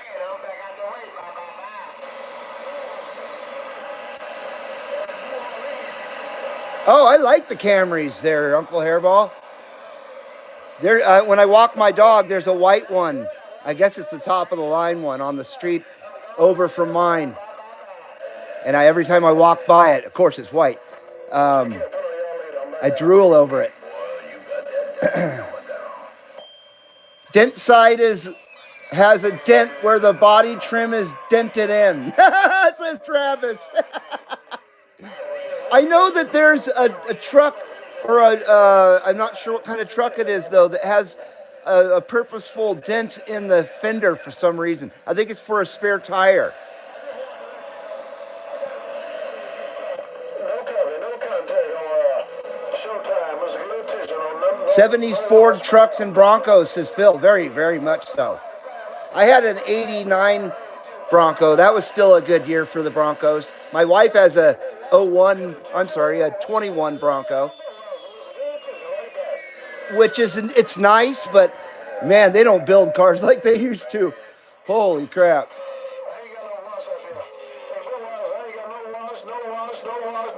Oh, trucks definitely belong on the ground too, Uncle Hairball. No doubt about it. That's the first thing I did in my first pickup truck was slam it on the ground. I loved it. But that was in Southern California where you could do that. Up here, you can't really do that if you want to drive it year-round. Not at all. But that was before airbags and shit.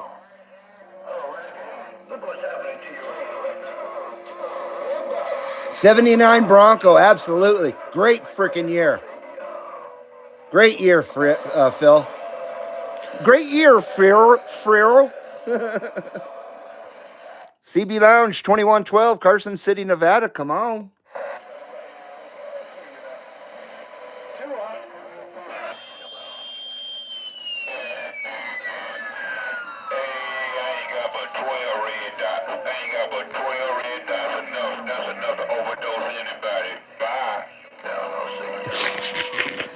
Okay.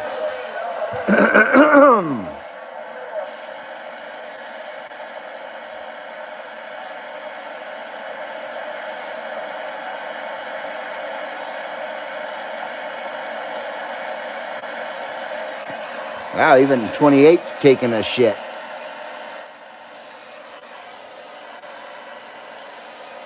I like both 4x4s and lowered trucks. Don't get me wrong. I like trucks that are up in the air too.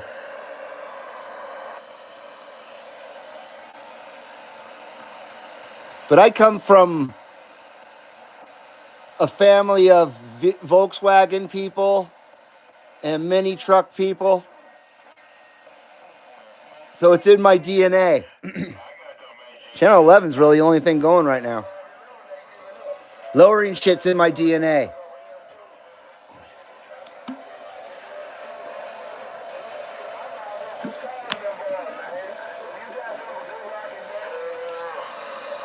Heading back to the shack, says Uncle Hairball.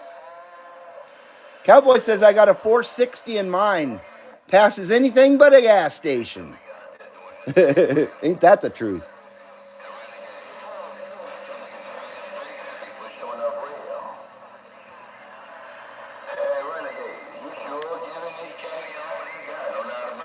I fell in love with the Ford Bronco when they had it on a cop show called 240 Robert. Do you remember that show, 240 Robert? That was around 78, 79, somewhere around that era. And they had a search and rescue Bronco on it. And they had a kick-ass freaking Bell helicopter, too, with a chick pilot. That was a good show from what I remember. It's probably awful if I watched it now, but 240 Robert, we loved that show. Yeah, it was the LA County Sheriff's Department Search and Rescue. It didn't last very long. I can't remember who was in it, darn it. It's been so long. Travis says he knows how to drive 3 on a tree. I do too. I've driven quite a few of them. I can't even remember what damn cars they were, though. I worked at a car lot, and then I also was a valet, so I experienced 3 on the tree at both jobs. Wow, it's already after 4. Wow, thank you, cowboy.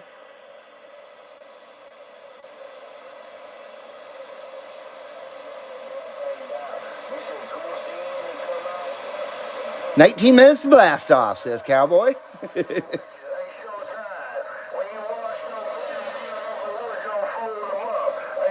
3 on the tree is fun to drive. It is. It's very simple. You just got to look at it from a certain perspective. Then it makes sense. That's how I learned to drive it. I had to switch my perspective of the gear pattern and put it on the stock there, and it's the same as being on the floor, basically. My brother had a 3-speed Mercury Comet. We almost died in it, and it was reverse first, then up and to the top is second, and then down third. That was the pattern. Yes, a simple H pattern, exactly, Phil. And if you look at it from a side view on the stock, then it makes sense. And so if you can picture it in your mind, it's completely easy to drive at that point. But some people have a lot of trouble with the 3 on the tree.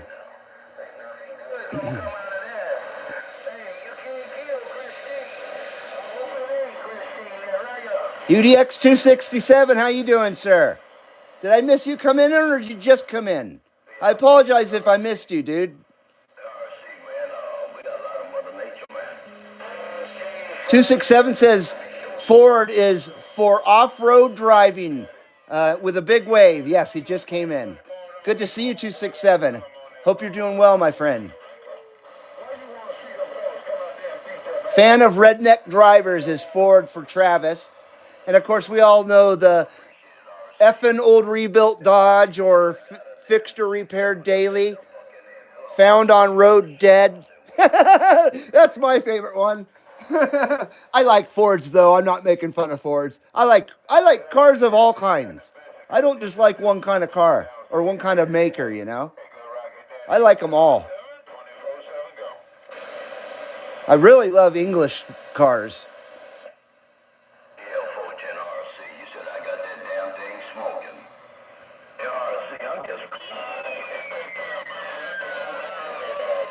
I like that wind up.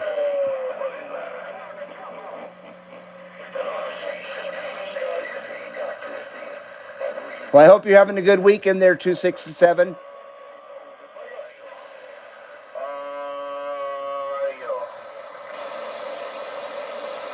Yeah, it's good to finally get this 474 out for a show. I've had it 5 years, I think. Close to 5 years. I never could afford it when I was young, when it was brand new. I used to go to Radio Shack and look at this radio and drool over it. You know, I'd be like, oh, man. But it was like $119. Or no, I think it was $139, actually. Pretty sure it was $139. That's pretty damn expensive in 1987, especially when you're making $285 an hour as a ride operator. So yeah, I could never afford one. And then I saw one on eBay like 5 years ago, and I got this radio and a brand new emergency radio for $75. I was stoked. And it only came from Sacramento. So it got here in like a day and a half. Yeah, $139 was a lot of money in 1987. I was only 17.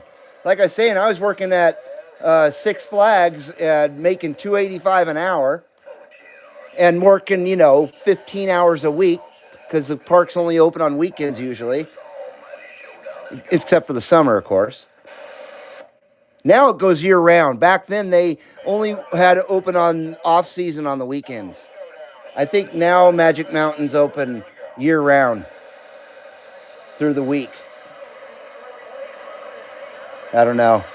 I don't mess around with that place anymore.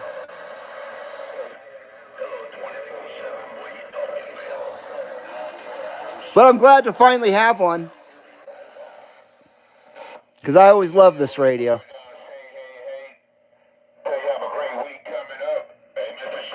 And then, of course, I have Boss Hogg that I've had since I was 10. That's my longest radio that I've ever had.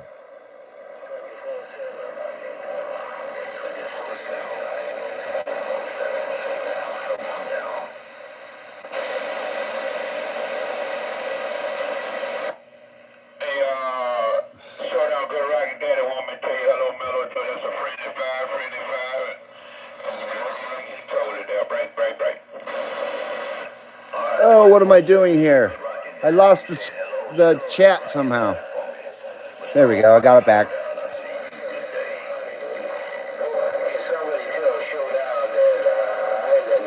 Sabotage says I really need to update. I need to update my video in the tree fort and add my cars to the video. You do. I'm subscribed to you. That would be cool to see. Come on, man. Get busy. Phil says I worked at Sears. Made back in 87. Made around $3 an hour. Spent every dime on slot cars. Oh, that's cool, man. I love slot cars. I recently made a slot car video for this channel. Back over the summer when there was no skip. So I dragged out my slot car stuff and made a cool track in here and shit.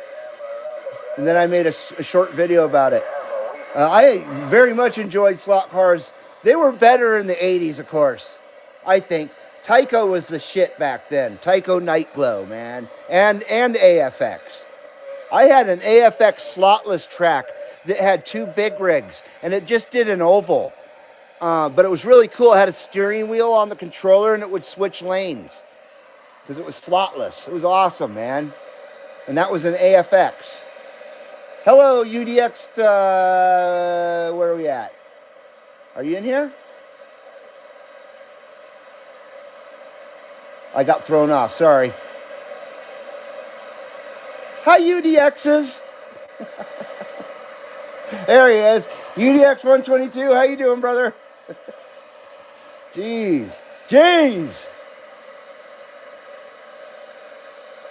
Man, where'd it go? Is it gone? 409. Like the cleaner. Just like the cleaner. It's 409. Does that even exist anymore? Formula 409. We used that a lot when I was a kid. Oh, I think Skip is gone. Like I said, it's been boning out around 4 o'clock or so. Not to return either. Because last night it left around this time. And then I waited all night long to see if it would come back. Actually, I take that back. It did come back a little bit around 9 p.m. with some short skip. I heard San Diego last night.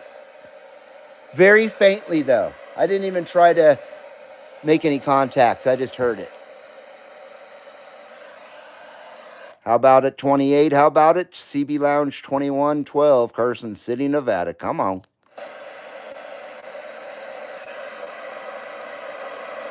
Phil says Skip is smoking here.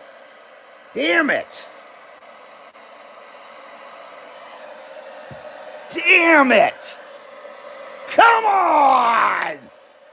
Sorry about that. I was getting a little frustrated with the skip conditions there. Just a little bit. I had a Dukes of Hazzard slot car track in the 80s, Travis said. Oh my gosh. Wow. They had some great Dukes of Hazzard toys back then.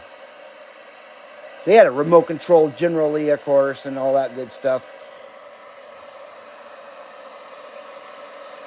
Most of that crap we couldn't afford. I remember I wanted a remote control R2-D2 back then. Man, I wanted that thing so bad. But it was like $50. It was way out of reach.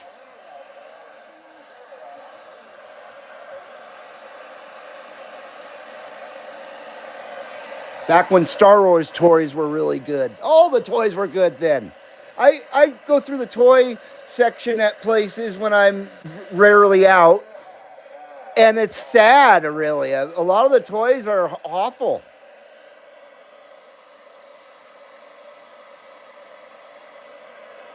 We had way better toys when we were kids.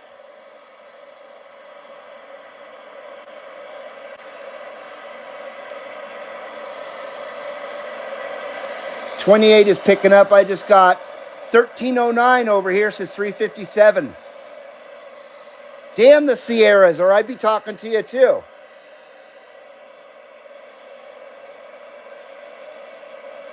Travis says, did you see the meme when R2-D2 turned into a swinging trash can due to crack? No. I'll have to look for that one. Poor R2.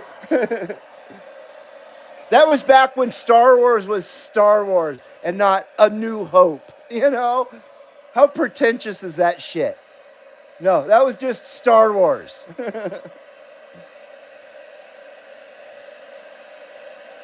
I live near Covington, Georgia, where The Dukes was filmed. The Boar's Nest is now a church. Oh, for the first season, yes. And then I grew up where The Dukes was filmed from the second season on, and my mom worked for the movie studio where they filmed the damn show. Like the whole town is there, the town square and everything. That was called the Burbank Studios back then. It was Columbia and Warner Brothers. Now it's Warner Brothers Studios, I think is what they call it now. And it's Sony crap. It's all corporate Sony crap now. Back then it wasn't.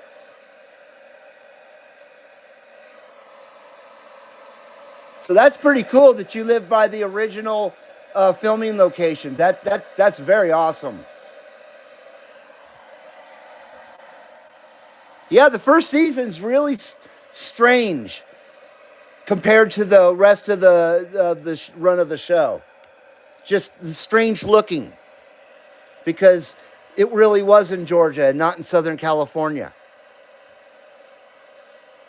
And they filmed it out in a place called Lake Sherwood, which is actually now a golf course on the land where they filmed that. And that's where Tiger Woods likes, that's his favorite golf course, I think, Tiger Woods. But out in Westlake Village, they filmed it out there. They filmed it in Canyon Country and Saugus in the Santa Clarita Valley for all the car outdoor stuff. And then all the sets and everything were on the Burbank Studios in Burbank, obviously. My mom worked there since the early to mid 70s, all the way to 1990.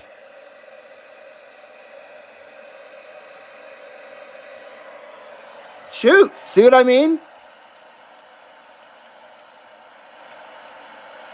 414, we don't want to miss 420. Channel 11's still rolling, though.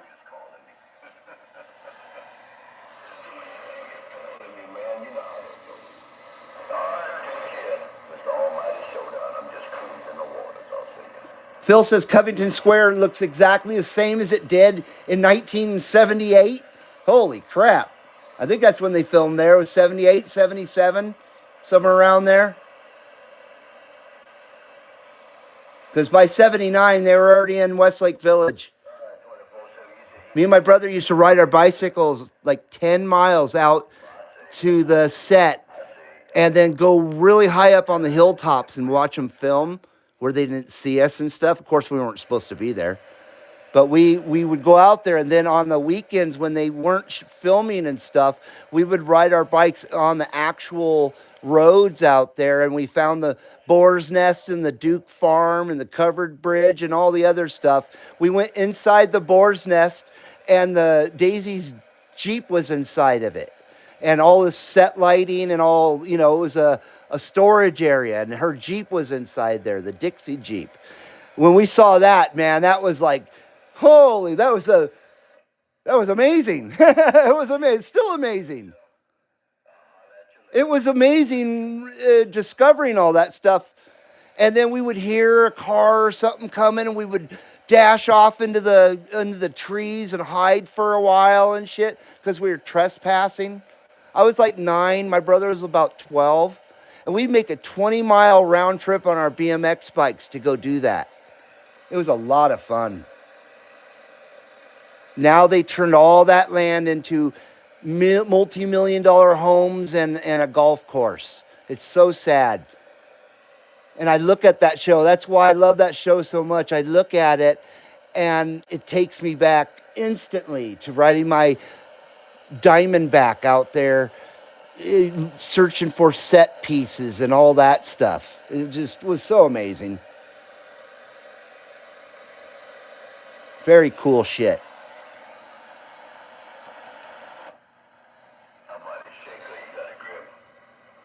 4 minutes. Thank you, Travis. I knew folks with Hutch BMX bikes. Those were the best. Yeah, those were good stuff. The Dixie Jeep CJ7. Is that what it is? A CJ7? I see Charlie Daniels in there somewhere. I enjoy Charlie Daniels.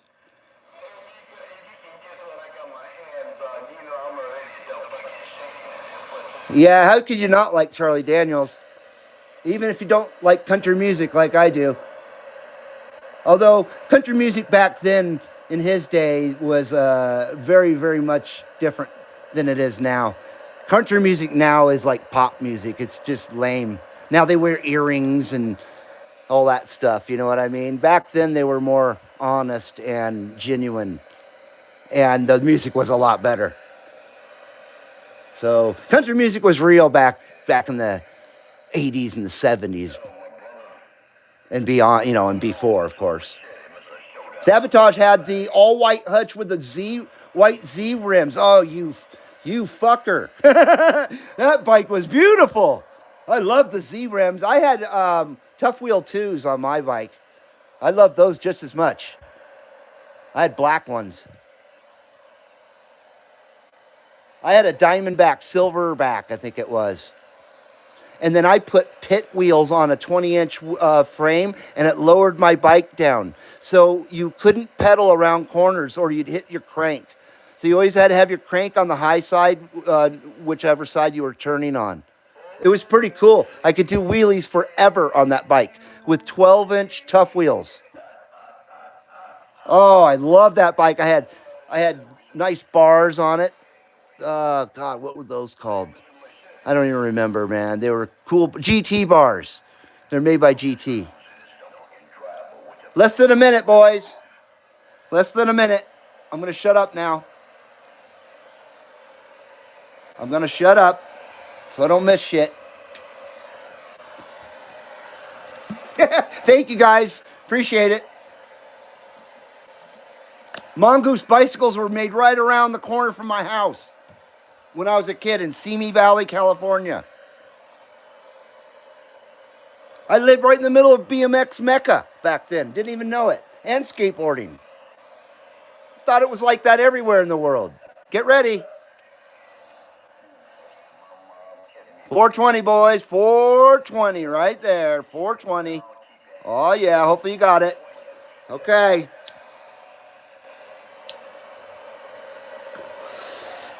There we go. Ripper number 1. Oh, yeah. Ripper number 1.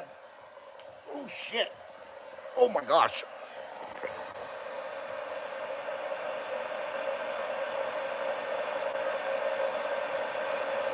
And a 79 smokescreen. Ripper number 2. Oh. Ripper number 2, boys. Oh my God. Oh, double ripper.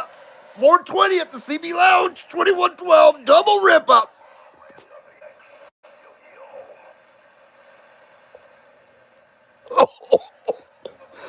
79 smoke screen.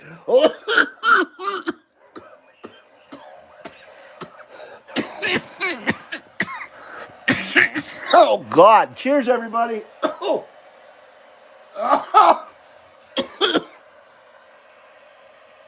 Oh. Holy. Oh, double ripper. Double ripper here at the CB Lounge. 2112, double ripper.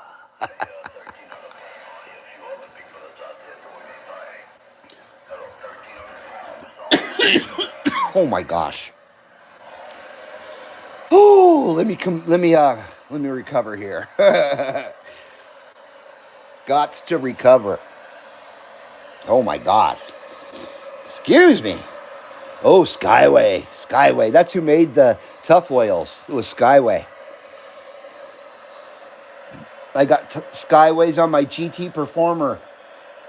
And OGK on my Torker. You had a Torker too? Wow. Man, those are cool bikes. My brother had a Redline Pro Line. That bike was beautiful. Phil says, you rich kids. I had Huffies, LOL. You get your ass kicked for coming to school with a Huffy. No, I'm just kidding. Mongoose and Diamondback is what all the cool kids had. I had a Huffy, says 357. My bike wasn't brand new. Mine was used. It wasn't brand new.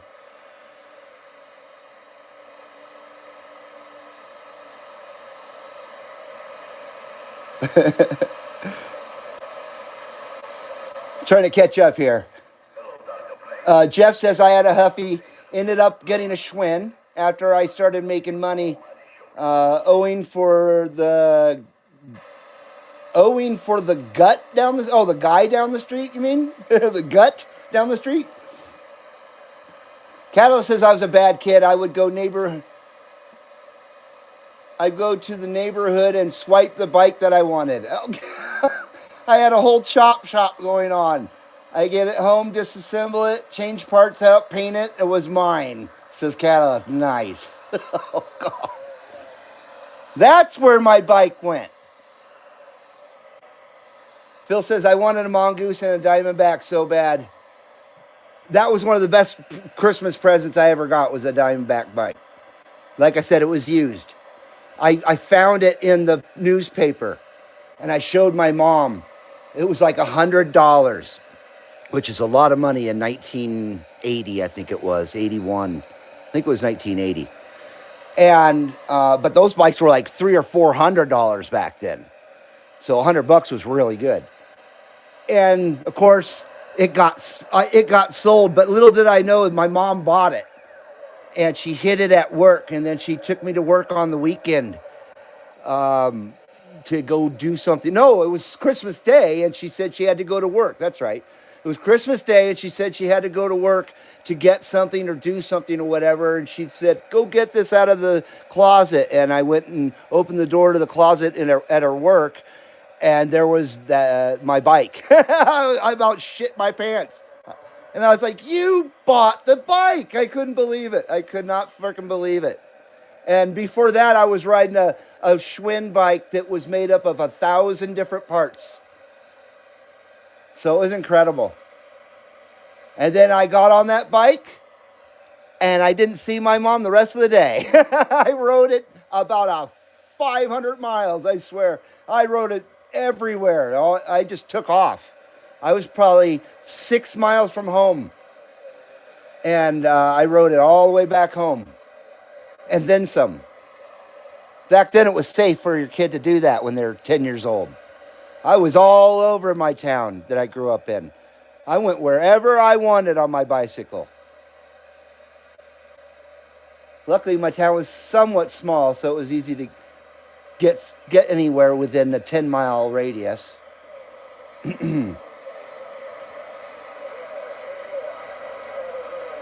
I like the oval frames that Skyway had. I don't remember those. Says Sabotage. Travis says red eye, LOL. Oh yeah, it got me. That double. 267 said earlier that 420 is his walk the doggy time. Yeah, the old BMX bikes were cool, man, but they sure were heavy. Those Moto Mags, I don't know how anybody rode with those.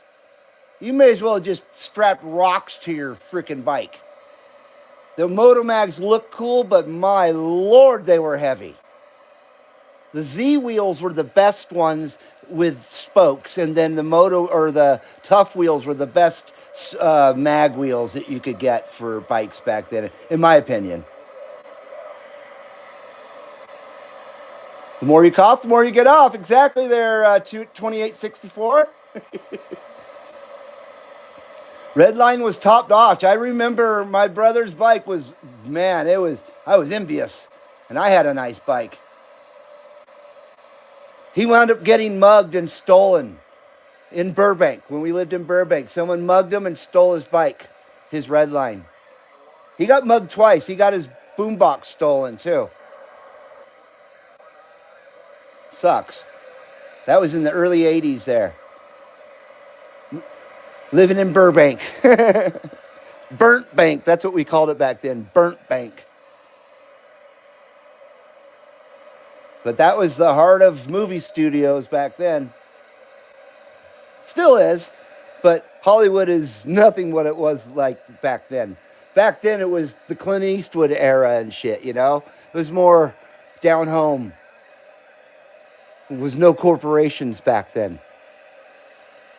At least not as many. Corporations ruin everything. They destroyed the ski industry.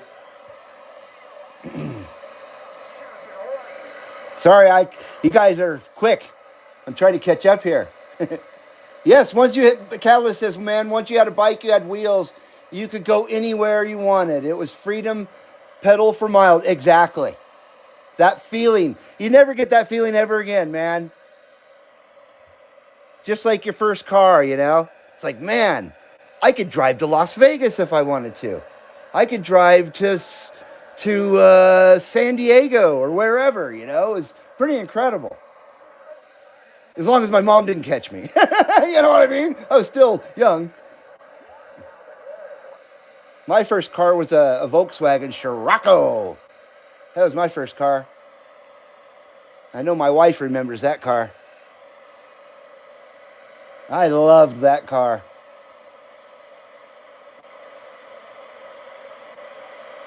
And I did a lot of cool shit to it, too. I lowered it 4 inches.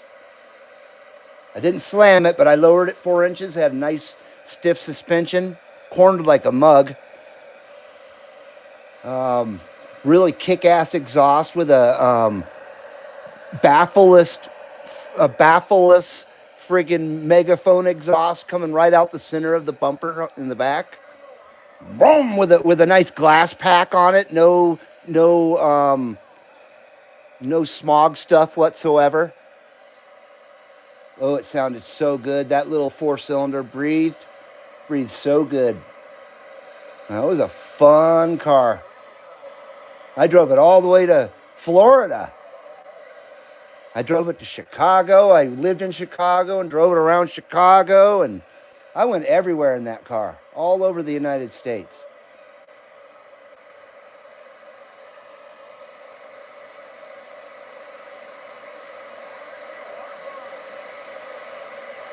Sorry about the static, guys. I get to read in your comments. I forget about that. But I think DX is dead now. And we got that double Ripa in. I'm waiting for my wife to come back from wherever she's at. I think she's bringing chilies with her. I hope so. That sounds kind of good. So that's what I'm waiting for here. Fortunately, the sun's starting to go down.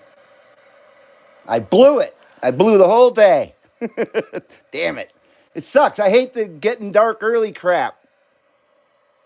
I woke up earlier than I normally did so I could get an early start on the Sunday services. I'm glad I did. So we got some good, really good contacts today, and this little radio does well. It was definitely rough and tough out there, though. Skip is not that great, but it's better than nothing. Definitely better than nothing, that's for sure. Oops, I did it again.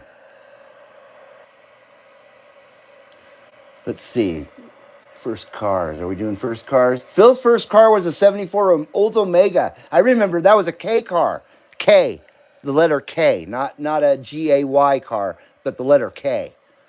I believe it was a K car. Oh, no, the 74. No, that was the big one. That's right. That's right. Oh, that was a land yacht, if I recall correctly. Jeff says I was riding skateboards also. Oh, I was too. Before it was cool. Put a ton of miles on that thing. Yes. I rode a lot of places on my skateboard to get to work. So I hear you there. Yeah, skateboard was my source of transportation at one time too, because my car was broken for a while. I couldn't afford to fix it. So yes, the skateboard is still a big part of my life. I still ride a skateboard. Nothing like I used to though. Phil says, I wish I could have seen the old studios. So much history. Dude, amazing crap, man. I got to see the entire Goonies set where they built the ship inside of a sound stage. That's the end of the movie where the kids find the ship and everything. I got to go on that set a few times while they were building it and then after it was done and everything. They actually had an octopus originally in that scene, but it kept malfunctioning. So they got it out of the scene, but there's a big pool in the floor of this sound stage, stage 16. It's the biggest sound stage in North America, or it used to be. Oh, that's one of the local guys, I think. Let him shoot Skip. Yeah, it was an amazing place. I got to see the Ghostbusters sets and the TV show V, amongst a billion other things. These are just the highlights that I remember. Pee Wee's Big Adventure, I remember that. That set was crazy. I remember seeing the Ghostbusters car and going, what the fuck is that? I remember they had a trailer, a tractor trailer, and the whole trailer was painted with Waylon Jennings on the side. It was an incredible painting that they did on it. It looked like a record cover, and it was for a Dukes episode.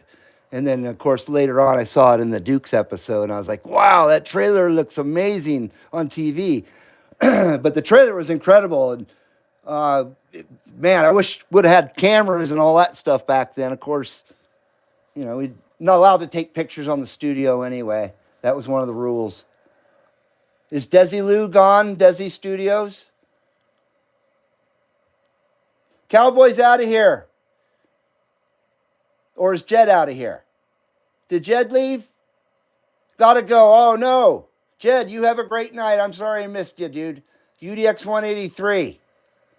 I can't wait for you to get your new radio. You have a great week, Jed.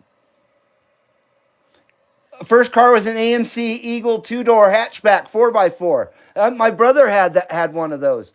And we had a really bad storm, and we had like 100+ mile-an-hour winds, and a tree broke and fell on his car and smashed it flat as a fucking pancake. And that's exactly what he had. But it was a 4-door, not a 2-door.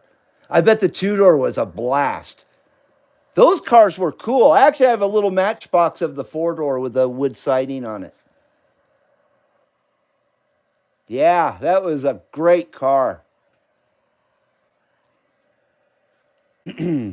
Cowboy's first car was a 67 Mustang. Wow. And you still have it.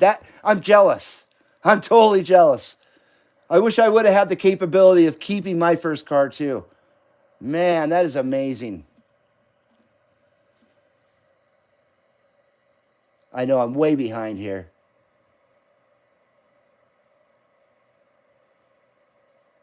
I see you're talking about boundaries your mom gave you. Oh yeah, we always broke them. I way broke them, dude. Then my mom gave up, and then I was allowed to just ride my bicycle to the studio, which was like, I don't know, 6 miles. And of course, she would give me a ride home after work was done. But I would in the summertime, I would ride my bike all the way to the studio and watch them make Alice. Remember that show, Alice?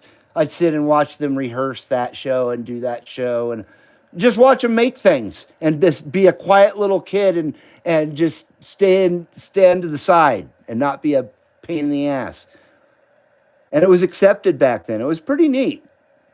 But my mom was in good with everybody all over that place with executive producers and different people that worked on different sets and shit and that's how she got me on there along with the security. The whole security force loved her too because she rode a motorcycle. That's why. I think that's why. The Eagle is the ultimate rally car. Absolutely. That was an original. That was one of the original SUVs, I think.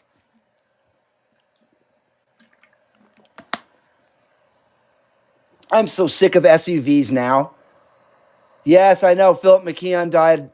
He was a really nice that whole crew was very nice. That whole cast was very, very, very friendly. They didn't mind me being there. I would sit there all by myself in the bleachers while they did a thing called block checks.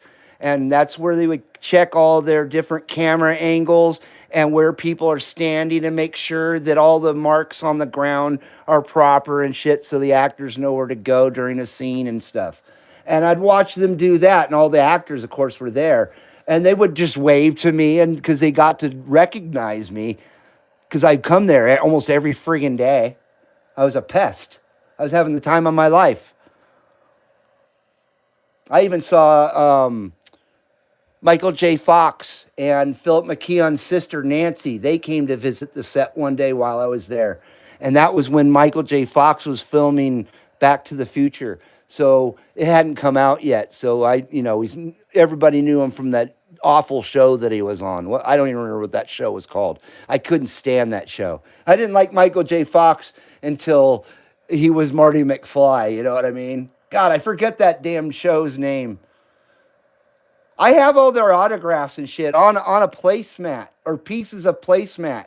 Because we went to the very last show and stuff, and they had a party afterwards. That was in like '86. And I got all their autographs. You're really not supposed to ask for their autograph. It's kind of frowned upon, But at the end of a run like that and during a party, it was okay to do that. So I did that. And now they're all dead. All of them, except for, I think, Jolene, Celia Weston. I think she's the only one left. Diane Ladd, she was on that show. She played Belle. She just passed away recently. She was beautiful. And then,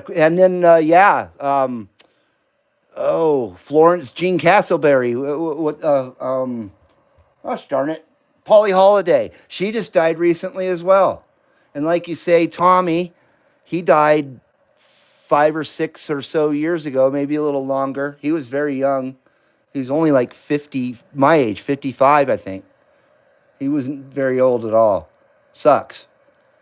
And then Vic Tayback, who played Mel, he died in 1990. I remember he had a quadruple bypass surgery during the series. And I remember them putting a big banner up welcoming him back after he had surgery and shit. I'll never forget that. They thought he was going to die and shit. He was young too. I think he was only 60 when he passed away. Vic Tayback. He was in a lot of good older movies from the 60s and shit. He was a good actor. Really nice guy. He was a nice guy. I even met Henry the phone guy, Marvin Kaplan. He's gone too. Linda Lavin, she died, 4 or 5 years ago? Maybe less. Oh, man. Sad. It's really sad. Hollywood was way different back then. It was way more way more America friendly and family friendly and traditional, and it wasn't, it's always got its rotten stinking side to it, but it was very much more wholesome back then, to a degree, you know. It's not the cesspool that it is now. Not anything like it. Southern California, don't mean to preach or anything, but Southern California was like anywhere USA for the most part. And people went to church, and you know what I mean? The values and morals and values and traditional stuff were the same in Southern California as they were across the United States. Maybe not in the city centers and stuff. That's where all the goofs are at. But, you know, in the towns and stuff, normal people. It was normal then. It was safer and normal. Growing pains. Oh, God. Don't bring that up. Holy crap. When I was a kid, for some reason, I guess they thought I looked like that Kirk Cameron guy. I don't know, because I had curly brown hair. I had no idea. But I constantly got asked if I was Kirk Cameron when I was about 15, 16. I resent that guy.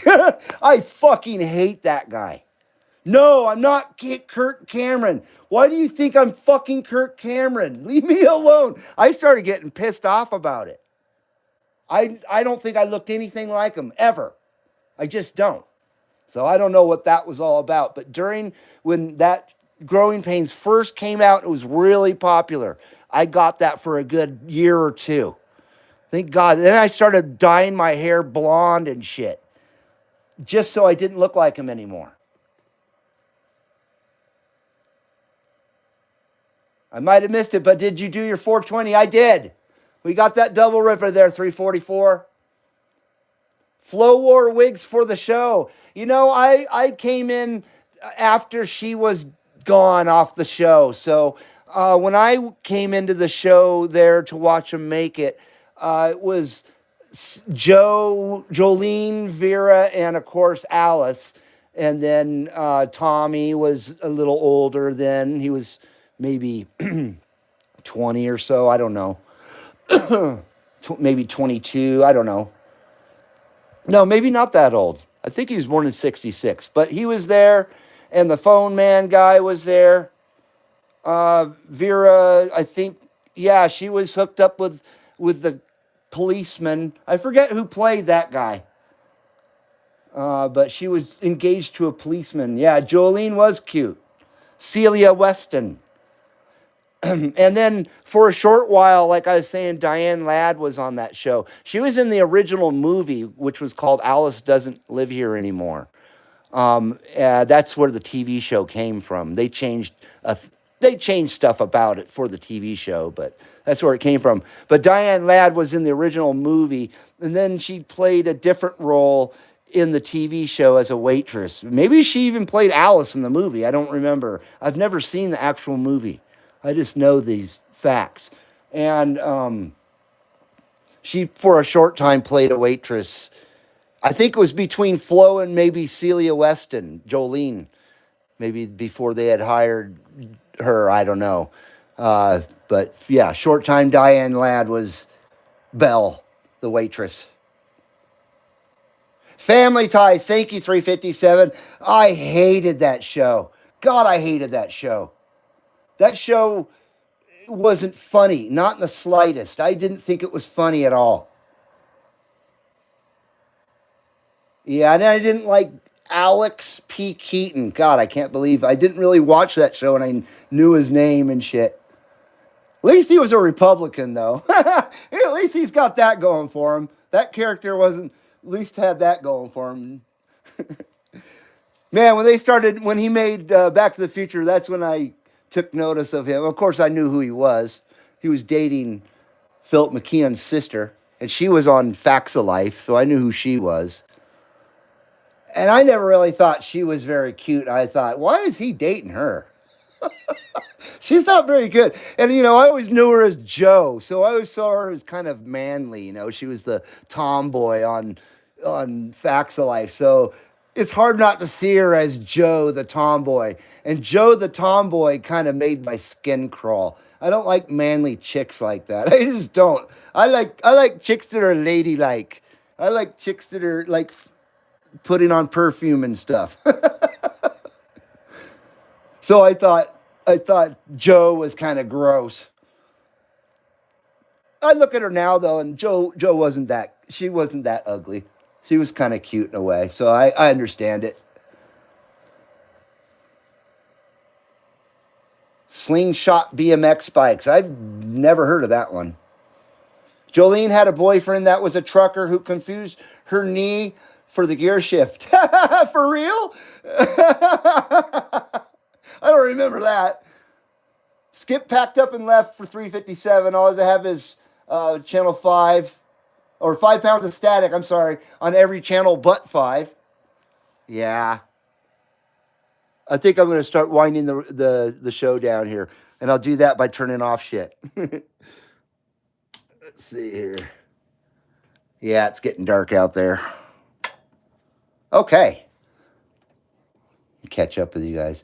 On Facts of Life, Joe looked like she was the trucker. Yeah, she was kind of rough looking. She had a mouth on her. I bet if they allowed cussing, Joe would have talked a whole bunch of stuff. Yeah, it just got dark here, pretty much. Facts of Life. That show was okay. I remember Kim Fields, that she played Tootie. She did her last year of high school at my high school. I remember seeing her around. And people, were like glomming onto her and shit. And I was like, Jesus Christ. And I only said one thing to her one time. I said, "Where's your skates?" She got pissed. Oh my God. Do you remember when she first was on that show? They put her on roller skates because she was so small. And that's the main thing I remembered about her from that show was her being on roller skates. And I didn't expect her to actually get mad about it. But she did. She got angry. And I never talked to her again. Not that I really wanted to anyway. I didn't really care. I didn't care who she was. Blair was gorgeous. Lisa Welchel. Yeah, she's still beautiful. But she was a smoking 80s babe back then. It was too bad she was such a prude. She was like the religious. She still is. She was all religious and shit, which is cool. I don't have anything about that, but some people take it a little too far. No, maybe not her. She's a good woman. She's a good person. She never was a piece of meat, you know what I mean? But boy, she was beautiful. Her hair was amazing. She was all around smoking. That's all there is to it. And she was very ladylike and very, oh man, she was as good looking as Christy Brinkley, I think. I really do. Lisa Welchel is still a prude, says Travis. I don't know. Oh, man. Joe the motorcycle. Yeah, she was the motorcycle chick, Travis. Joe. And I think that character's name was Jolene as well. And I knew a girl named Jolene when I was about 18, and she had the biggest knockers I've ever seen. Since and then, man, those are some of the biggest knockers I ever saw in my life. They were amazing, especially at 18. Yeah, but everybody called her Joey, and I never called her that. I called her Jolene. I like that name, actually. I was hot for Joe, says Jeff. She was cute, I gotta say. Looking back as I'm older and stuff and not seeing her as Joe, and I look back at her just to see how she looks. Yeah, she wasn't bad looking at all. Why is my dog barking? Jolene is a song by Dolly Parton. It is. And Sisters of Mercy covered it, if you guys know who they are. And they did a great job. But yeah, that is a song by Dolly Parton. I actually know that song. Back when country music was really country music. That's good stuff there. A prude on the streets with a toot in the sheets. That's 357. Freaking bitch, Blair. She did it to me again.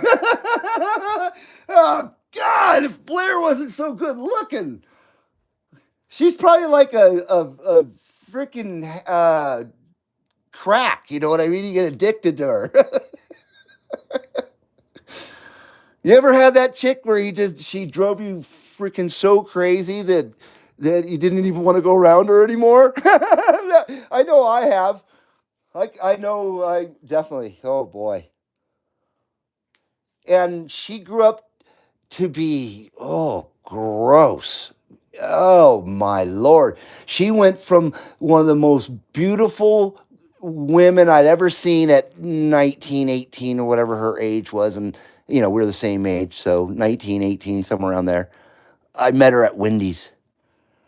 And she went from being the most knockout chick I'd ever seen to a nasty, just bloated.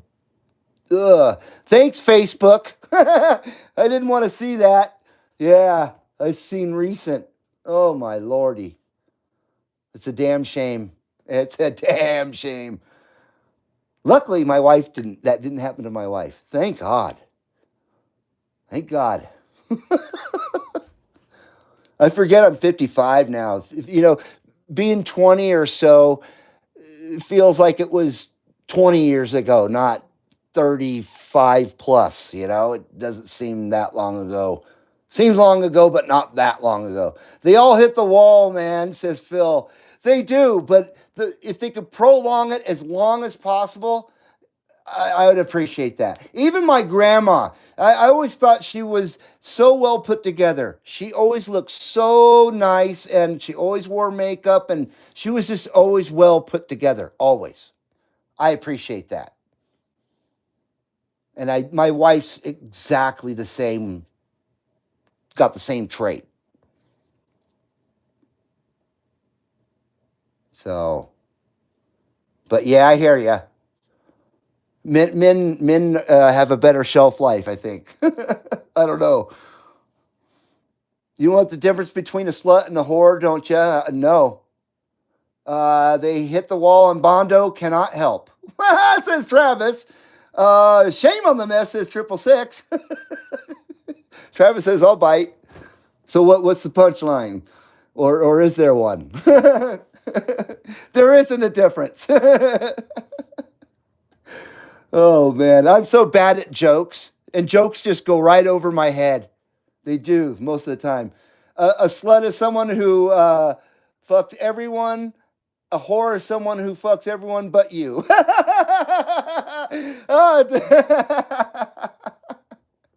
Nice. That's good. I haven't heard that one before, actually. And I've been around a bit. Holy crap. Okay, I'm going to do a final ripper right here. Not because your comment, but because I'm going to get going. But I will do a ripper to that comment. Travis said, I figured that was it. Hell yeah. Phil says, it's dinner time, brothers. I'll holler at you next time. Cool as always. You have a great one, Phil. Have a great week ahead, man. On that note, I'm going to say cheers to you guys out there. Thanks for hanging out with me today here at the CB Lounge 2112 Sunday services, as always. And, hopefully that skip will pick up and we'll be able to do some more than one show a week for you guys. I'm always striving to do more than one show a week, but at least we get Sundays. So I appreciate it, everybody. Cheers. You guys have a great Monday, a great week ahead. All that good stuff. No doubt about it.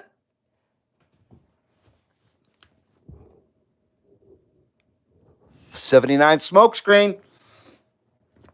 Have a good night, everybody. Aloha, nuiloa, and a hui ho from the CB Lounge 2112. We will see you all in the next one. Have a great week, everybody. Bye-bye.